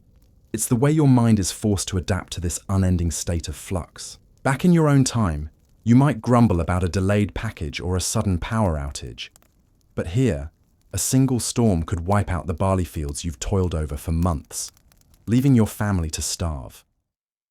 You chuckle softly to yourself, imagining what your friends would say if they saw you now, fretting over whether the local lord will raise the tithe again. What? No Wi-Fi woes? They'd tease. But the humour fades quickly as you realise there's no safety net here. No quick fix or customer service line to call. You're utterly, terrifyingly on your own, and the weight of that solitude presses down like a stone. You pause by a low stone wall, the rough surface cold under your fingertips, and gaze out at the patchwork of fields stretching toward the horizon. The sun is dipping low, casting long shadows that seem to stretch the world into something unfamiliar, almost ghostly. Your stomach churns, not from hunger, though that's a constant companion, but from the nagging thought that you might not see next spring. Historically, this era was marked by staggering mortality rates. Records suggest that in the 14th century, life expectancy hovered around 30 years, though that number masks the brutal reality of infant deaths and sudden plagues like the Black Death. You're not just living day to day, you're surviving hour to hour, and the fragility of it all is a quiet scream in the back of your mind. And then there's the odd little quirks of this world that only deepen your unease. Take, for instance, the peculiar medieval belief that a king's touch could heal certain ailments, like scrofula, a form of tuberculosis. You can't help but smirk at the thought of lining up with a crowd of desperate souls, hoping a monarch's hand might cure what a lifetime of grime and poor diet has wrought. Royal magic touch, huh? Sign me up, you mutter under your breath, though the jest feels hollow when you consider how many clung to such notions out of sheer desperation. It's a strange tidbit, a reminder that hope here often takes the form of blind faith, a fragile shield against a reality too harsh to face head-on. But it's not just folklore that shapes this psychological burden, it's the very fabric of how people think, how they cope. Scholars still debate the mental toll of living in such a volatile age, with some historians arguing that medieval folk developed a kind of fatalistic resilience, a stoic acceptance of life's unpredictability as God's will. Others suggest that the constant threat of disaster bred a pervasive anxiety, a collective trauma etched into every prayer and superstition. As you stand there, watching a flock of crows wheel over the fields with their harsh, mournful cries, you can't help but lean toward the latter. The uncertainty isn't just a backdrop. It's a predator, stalking your thoughts, making every decision feel like a leap into the dark. You turn back toward the village, the distant clanging of a blacksmith's hammer cutting through the stillness, and you feel the weight of it all pressing harder. What if you misstep in a conversation with a neighbor, and a rumor spreads that you're a heretic or a spy? What if the local priest takes a dislike to you, and suddenly you're the target of whispered accusations? You've got no smartphone to fact-check gossip, no legal system you can trust to clear your name. Even the simplest interactions are laced with peril, and the thought makes your head spin, a dizzying whirl of what-ifs that you can't escape. You try to laugh it off, picturing yourself as the star of some medieval soap opera, complete with dramatic betrayals and a soundtrack of lute music. Tune in next week for As the Village Turns, you whisper to the wind. But the humour can't quite pierce the fog of unease that clings to you. Take a moment to reflect on this. Imagine standing in your own life, where the biggest uncertainty might be a missed deadline or a rainy forecast. Now strip away every layer of certainty, every modern buffer, until all that's left is the raw, unfiltered chaos of existence. That's where you are now, breathing in the damp, earthy air of a world that doesn't care if you make it through the night. The rustle of leaves in the breeze, the faint bleat of a sheep in the distance, the ache in your tired limbs, they all remind you that peace is a luxury you can't afford. Your mind, so used to planning and predicting, scrambles to adapt, but it's like trying to build a house on shifting sand. Every thought is tinged with doubt, every hope tempered by the cold reality that nothing is guaranteed. As you trudge back toward the dim glow of the village, the uncertainty wraps tighter around you, a cloak you can't shed. It's not just the physical dangers that threaten to unravel you. It's the way this world seeps into your very being, reshaping how you think, how you feel, how you endure. And as the first stars prick the darkening sky, you can't help but wonder how much longer you can carry this invisible weight before it crushes you entirely. As the weight of uncertainty presses down on you, a constant shadow in this medieval world, you find yourself stumbling into yet another bewildering layer of life in these unforgiving times. It's not just the looming threats of disease or violence that gnaw at your nerves, nor the endless grind of survival that wears at your bones. No, now you're faced with something more subtle, yet equally disorienting. The peculiar, often unsettling customs of social interaction that govern every fleeting encounter. You're not just out of place, you're a stranger in a dance you don't know the steps to, where every misstep could cost you dearly. Picture yourself walking through a muddy village square, the air thick with the scent of damp straw and unwashed bodies, the clamour of shouting merchants and clucking chickens ringing in your ears.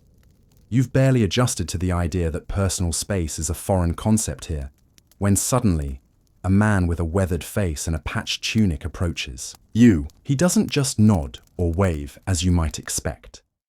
Instead, he clasps your hand with a grip like a bear trap, pulls you close enough to smell the sour ale on his breath, and launches into a barrage of questions about your lineage, your purpose, and whether you've paid homage to the local lord. There's no small talk in this world, no casual "how's it going?" to ease the tension. Every interaction feels like an interrogation, and you're left stammering, unsure if you've just made a friend or an enemy. You quickly learn that greetings here are not mere pleasantries. They're loaded with meaning, a ritual of sizing each other up. A wrong word, a misplaced gesture, and you might be branded as disrespectful, or worse, a spy. You try to mimic the locals, bowing stiffly to anyone who looks important, but your modern instincts betray you. You accidentally make eye contact with a noblewoman passing by, her entourage glaring at you as if you've just spat on her embroidered gown. In your world, a glance is harmless, but here, it's an audacity that could land you in a dungeon. Honestly, it's like trying to navigate a minefield blindfolded, except the mines are people, and they're all judging you harder than a medieval Simon Cowell. Then there's the matter of personal boundaries, or the complete lack thereof. You're invited to a communal meal in a dimly lit hall, the flickering torchlight casting eerie shadows on stone walls. You're thrilled at the prospect of a break from your meager diet of stale bread and watery broth. But as you sit shoulder to shoulder, with strangers on a long wooden bench, you realize personal space is a luxury no one can afford. Someone's elbow jabs into your ribs as they tear into a hunk of mutton, and another man leans over to loudly recount a tale of his latest hunt, spittle flying with every word. You try to inch away, but there's nowhere to go. It's like being stuck in the middle seat on a packed flight, except the flight lasts a lifetime, and no one's invented deodorant yet. And let's not forget the peculiar customs around hospitality. You're offered a bed for the night by a kind farmer, a rare stroke of luck in this harsh land. But as you lie down on a straw mattress that smells suspiciously of livestock, you're startled to find the farmer, his wife, and their 3 children piling in beside you. Privacy? What's that? In this era, sharing a bed with strangers or entire families is as normal as sharing a Wi-Fi password might be in your time. You lie there, rigid as a plank, trying not to breathe too loudly, while a child snores directly into your ear. It's a far cry from your cozy, solitary bedroom back home, and you can't help but wonder if you'll ever sleep soundly again. Historically, these customs weren't just quirks, they were survival mechanisms. In the medieval period, particularly between the 11th and 14th centuries, trust was a rare currency in a world rife with betrayal and banditry.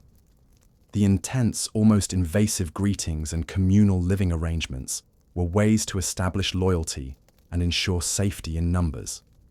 If you slept beside someone, you were less likely to stab them in the night, or so the thinking went. It's a stark reminder of how deeply insecurity shaped every facet of life, even the way people said hello.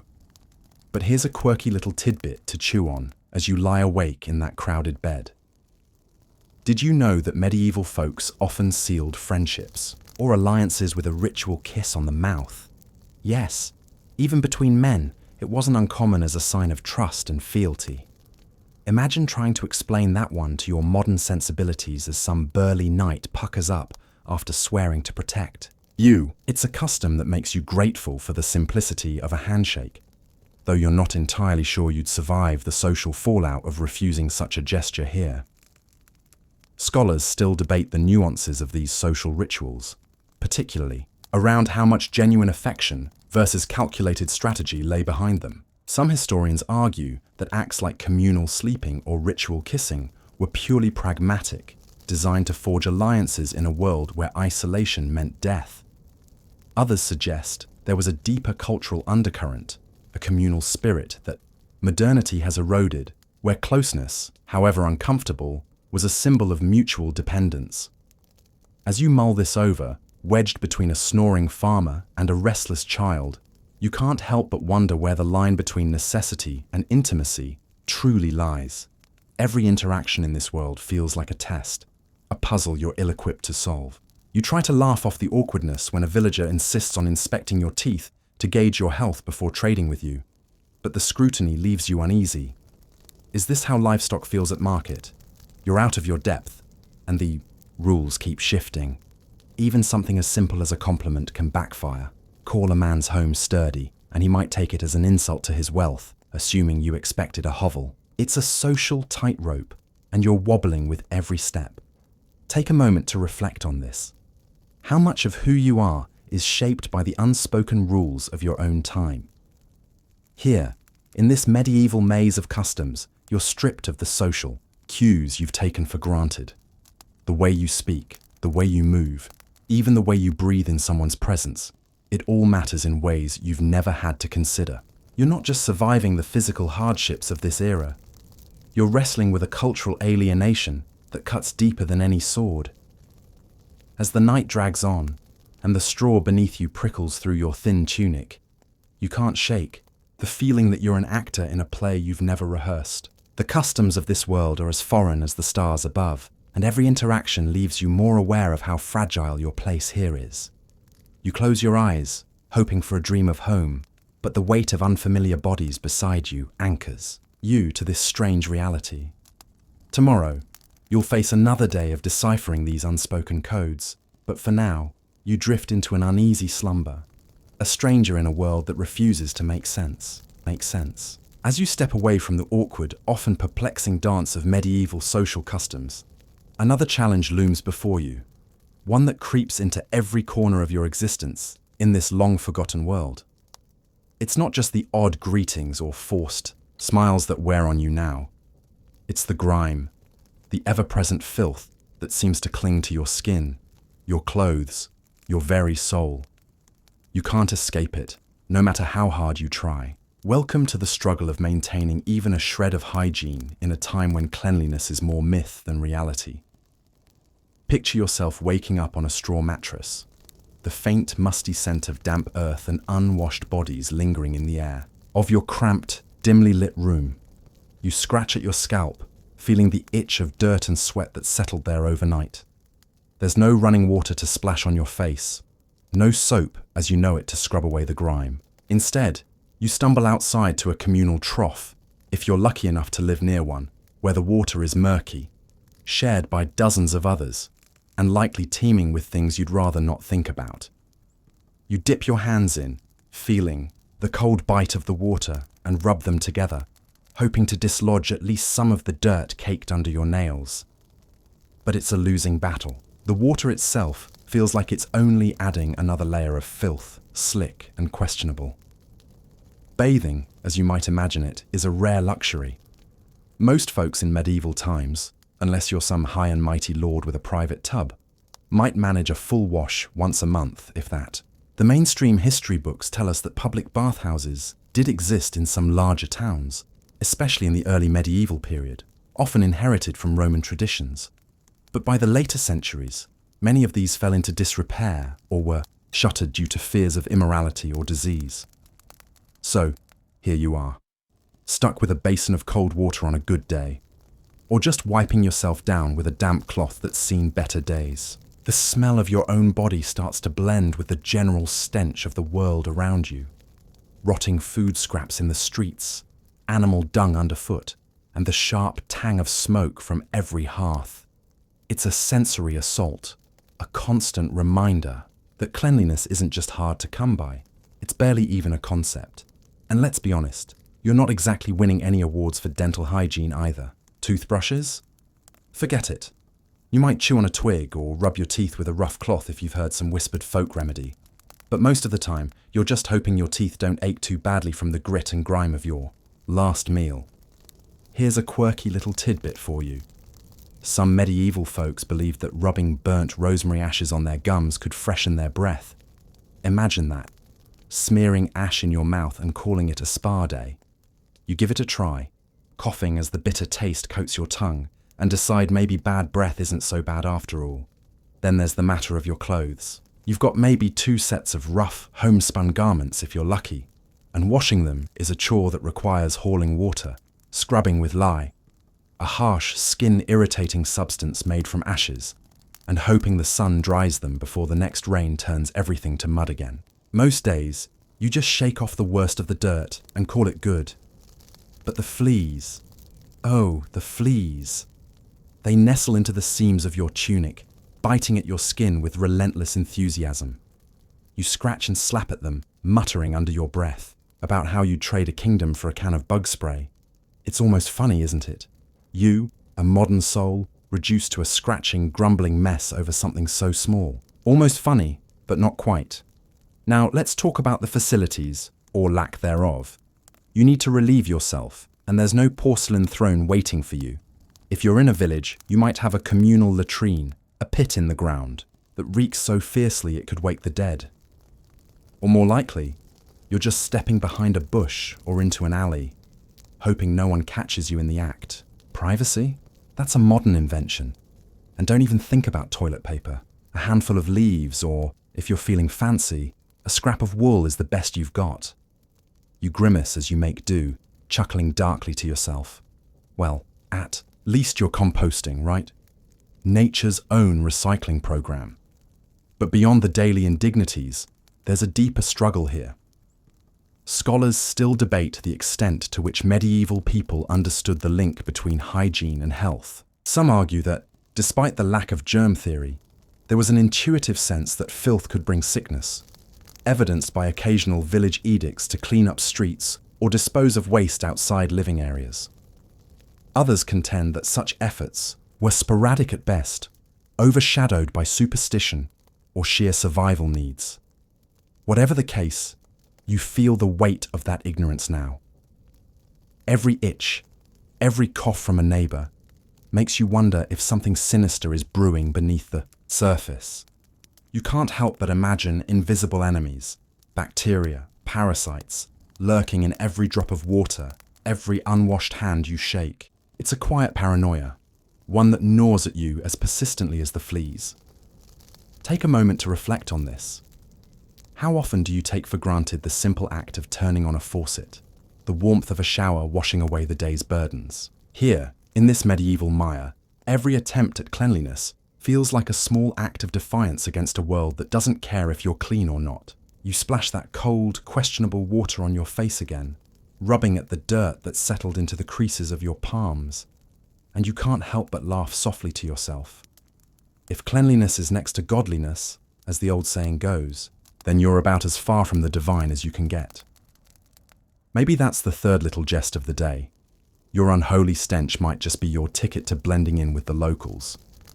Yet, as the day wears on, the grime becomes more than just a physical burden. It's a reminder of how distant you are from the comforts of your own time, how every small act of self-care is a battle against the odds.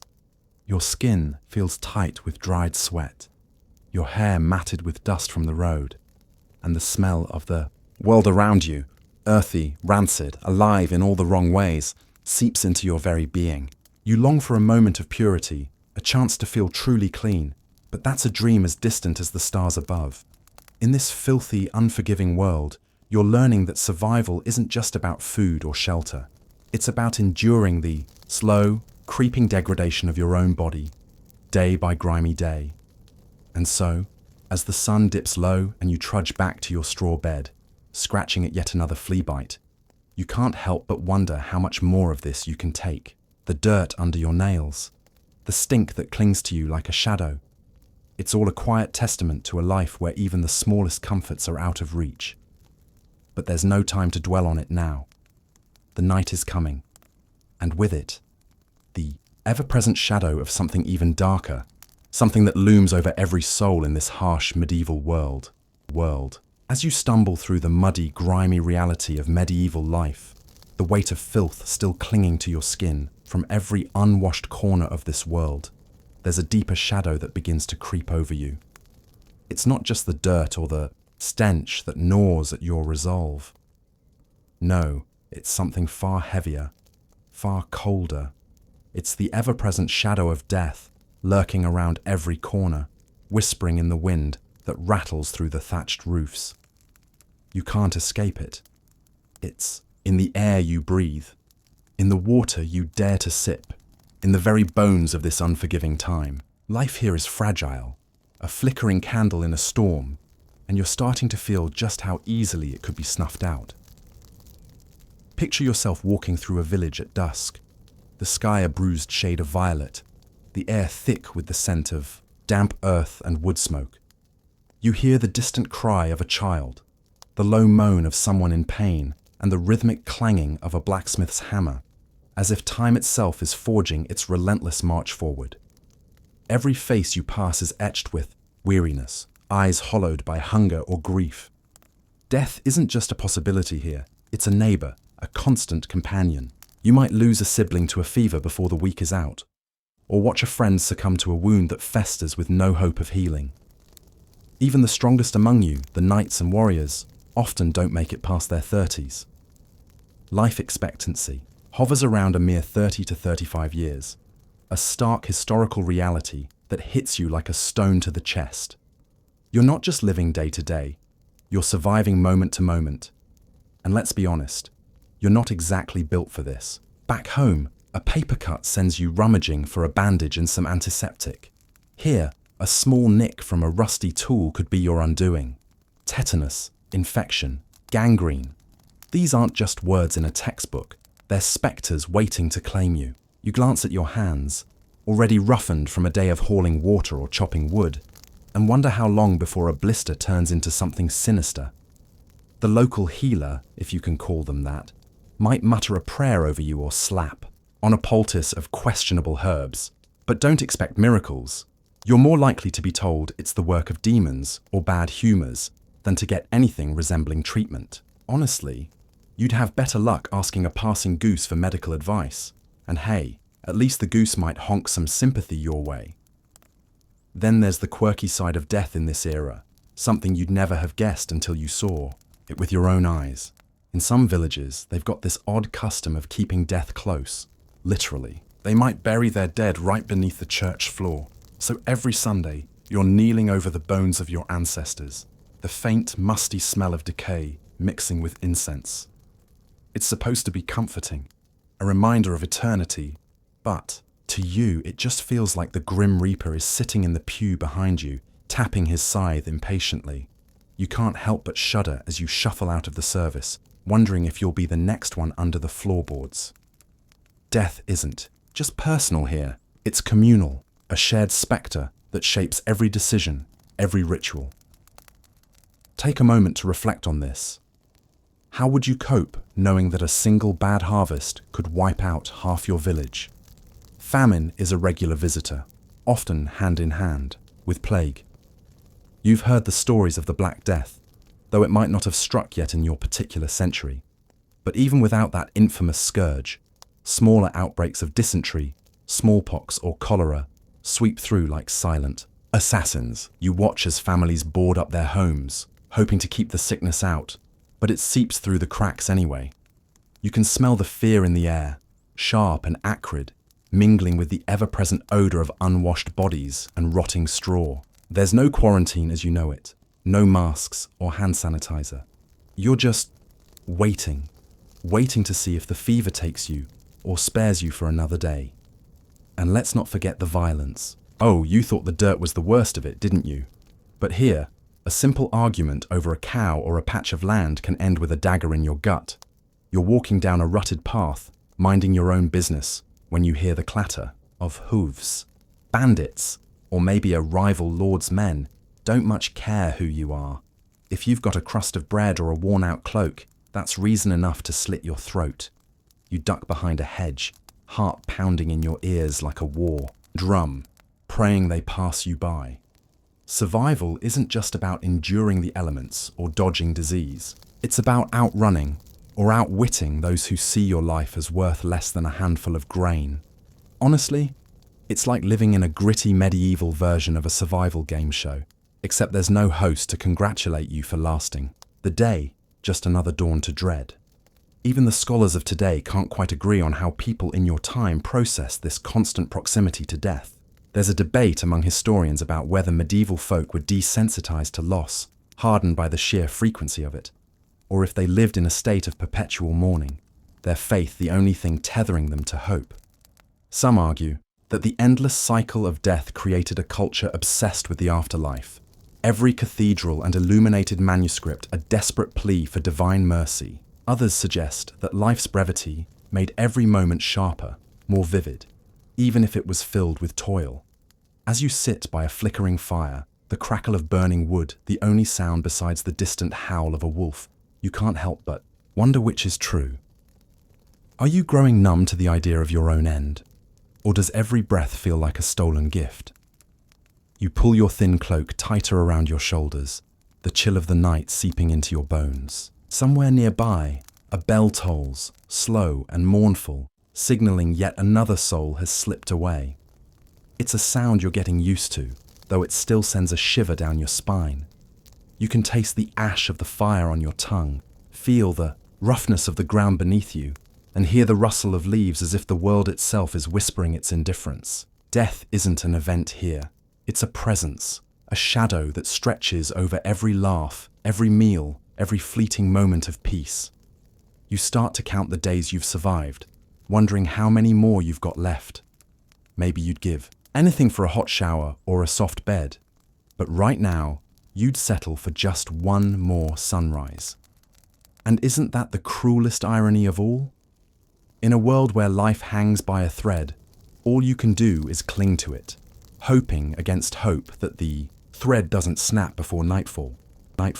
Today on the show, we're diving into the world of economic indicators. These are the numbers that tell us how the economy is doing. Things like GDP, unemployment rates, and as you linger in the shadow of death's ever-present gaze. A quiet stillness begins to settle over you. The medieval world, with all its unrelenting harshness, has worn you down in just a fleeting handful of hours. Your bones ache from the day's toil, your mind reels from the constant uncertainty, and your spirit feels tethered to a reality so far removed from anything you've ever known. Now, as the dim light of a tallow candle flickers in the corner of some drafty, stone-walled room, you find yourself sitting on a rough wooden stool, staring into the void of a long, unforgiving night. The air is heavy with the scent of damp, straw, and the faint, lingering tang of smoke from a fire that barely warms the space. Somewhere outside, a lone owl hoots, its cry a haunting echo of the fragility you've come to understand all too intimately.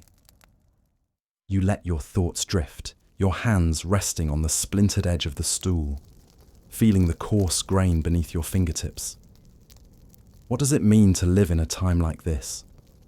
A time where every breath feels borrowed, every moment a gamble against forces you can't control or even comprehend. You've trudged through muddy fields, choked on the stench of unwashed bodies, and felt the weight of a society that demands your obedience while offering little in return. And for what? To survive another day, perhaps, only to face the same trials again with the rising sun. It's a humbling thought, isn't it? That your existence, so carefully curated in the modern world with its conveniences and certainties, would crumble like dry parchment in the face of this raw, untamed era. Take a moment to reflect on this. Imagine your smartphone, your lifeline to information and connection, replaced by the slow, laborious scratch of a quill on vellum, if you're lucky enough to even know how to write. Imagine your morning coffee swapped for a tepid mug of watery ale, because frankly, the water might just kill you faster than the bandits on the road. And speaking of roads, let's not pretend you'd be hopping into an Uber to escape the village gossip.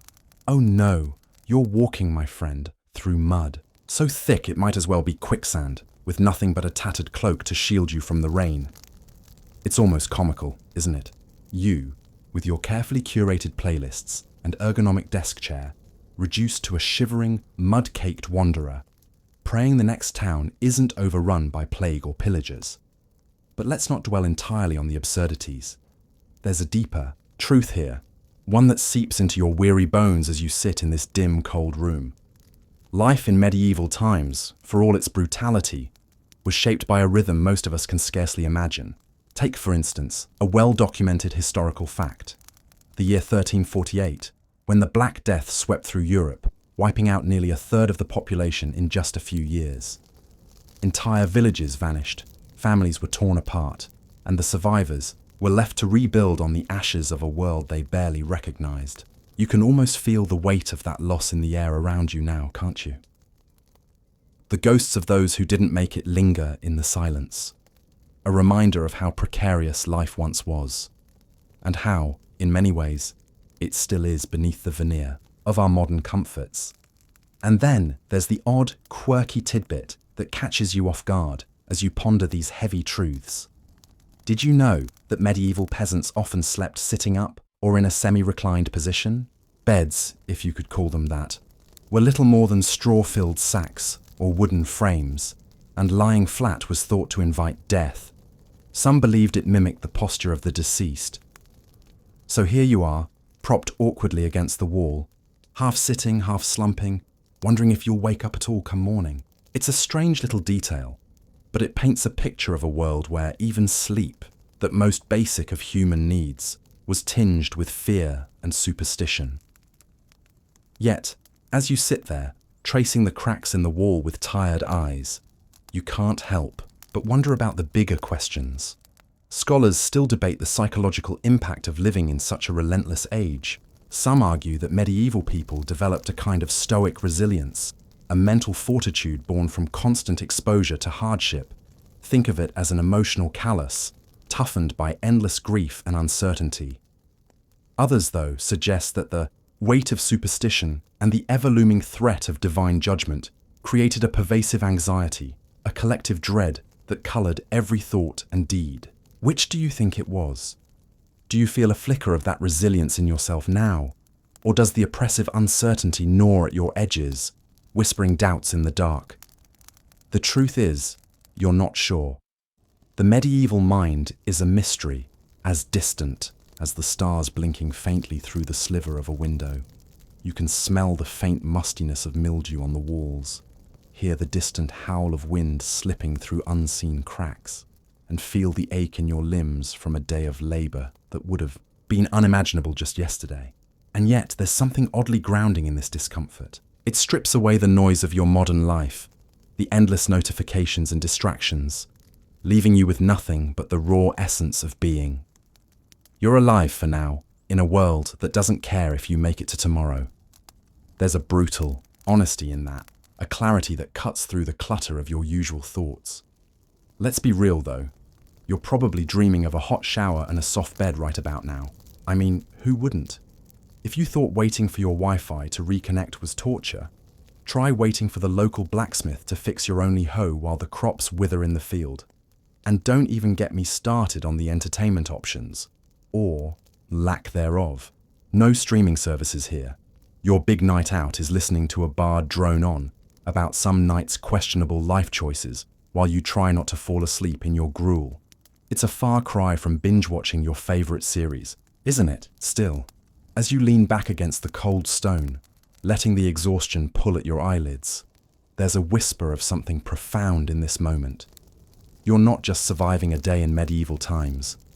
You're glimpsing your own fragility, your own smallness in the grand sweep of history. This world, with its unrelenting demands and fleeting joys, forces you to confront what it means to endure. It asks you to consider how much of your strength comes from the scaffolding of modernity, and how much is truly yours. The candle flickers, once more, casting long shadows across the room, and you wonder if you'd ever adapt to this life, or if it would break you long before you had the chance. So, as the night deepens and the chill creeps closer, let your mind wander across the centuries. Think of the countless souls who sat just like this, in rooms just as cold and dim, grappling with the same questions of purpose and survival. Think of how their struggles, their quiet victories, paved the way for the world you know. A world you'll likely never take for granted again. And as sleep finally begins to claim you, let this thought linger. Time is a river, and you're just a fleeting ripple on its surface, carried along by currents far older and deeper than you can ever fully grasp. Sumer confidence. But what do these indicators really mean? How are they calculated? And how should we interpret them? We'll break it all down for you, with the help of some experts, to make sense of the numbers that shape our world.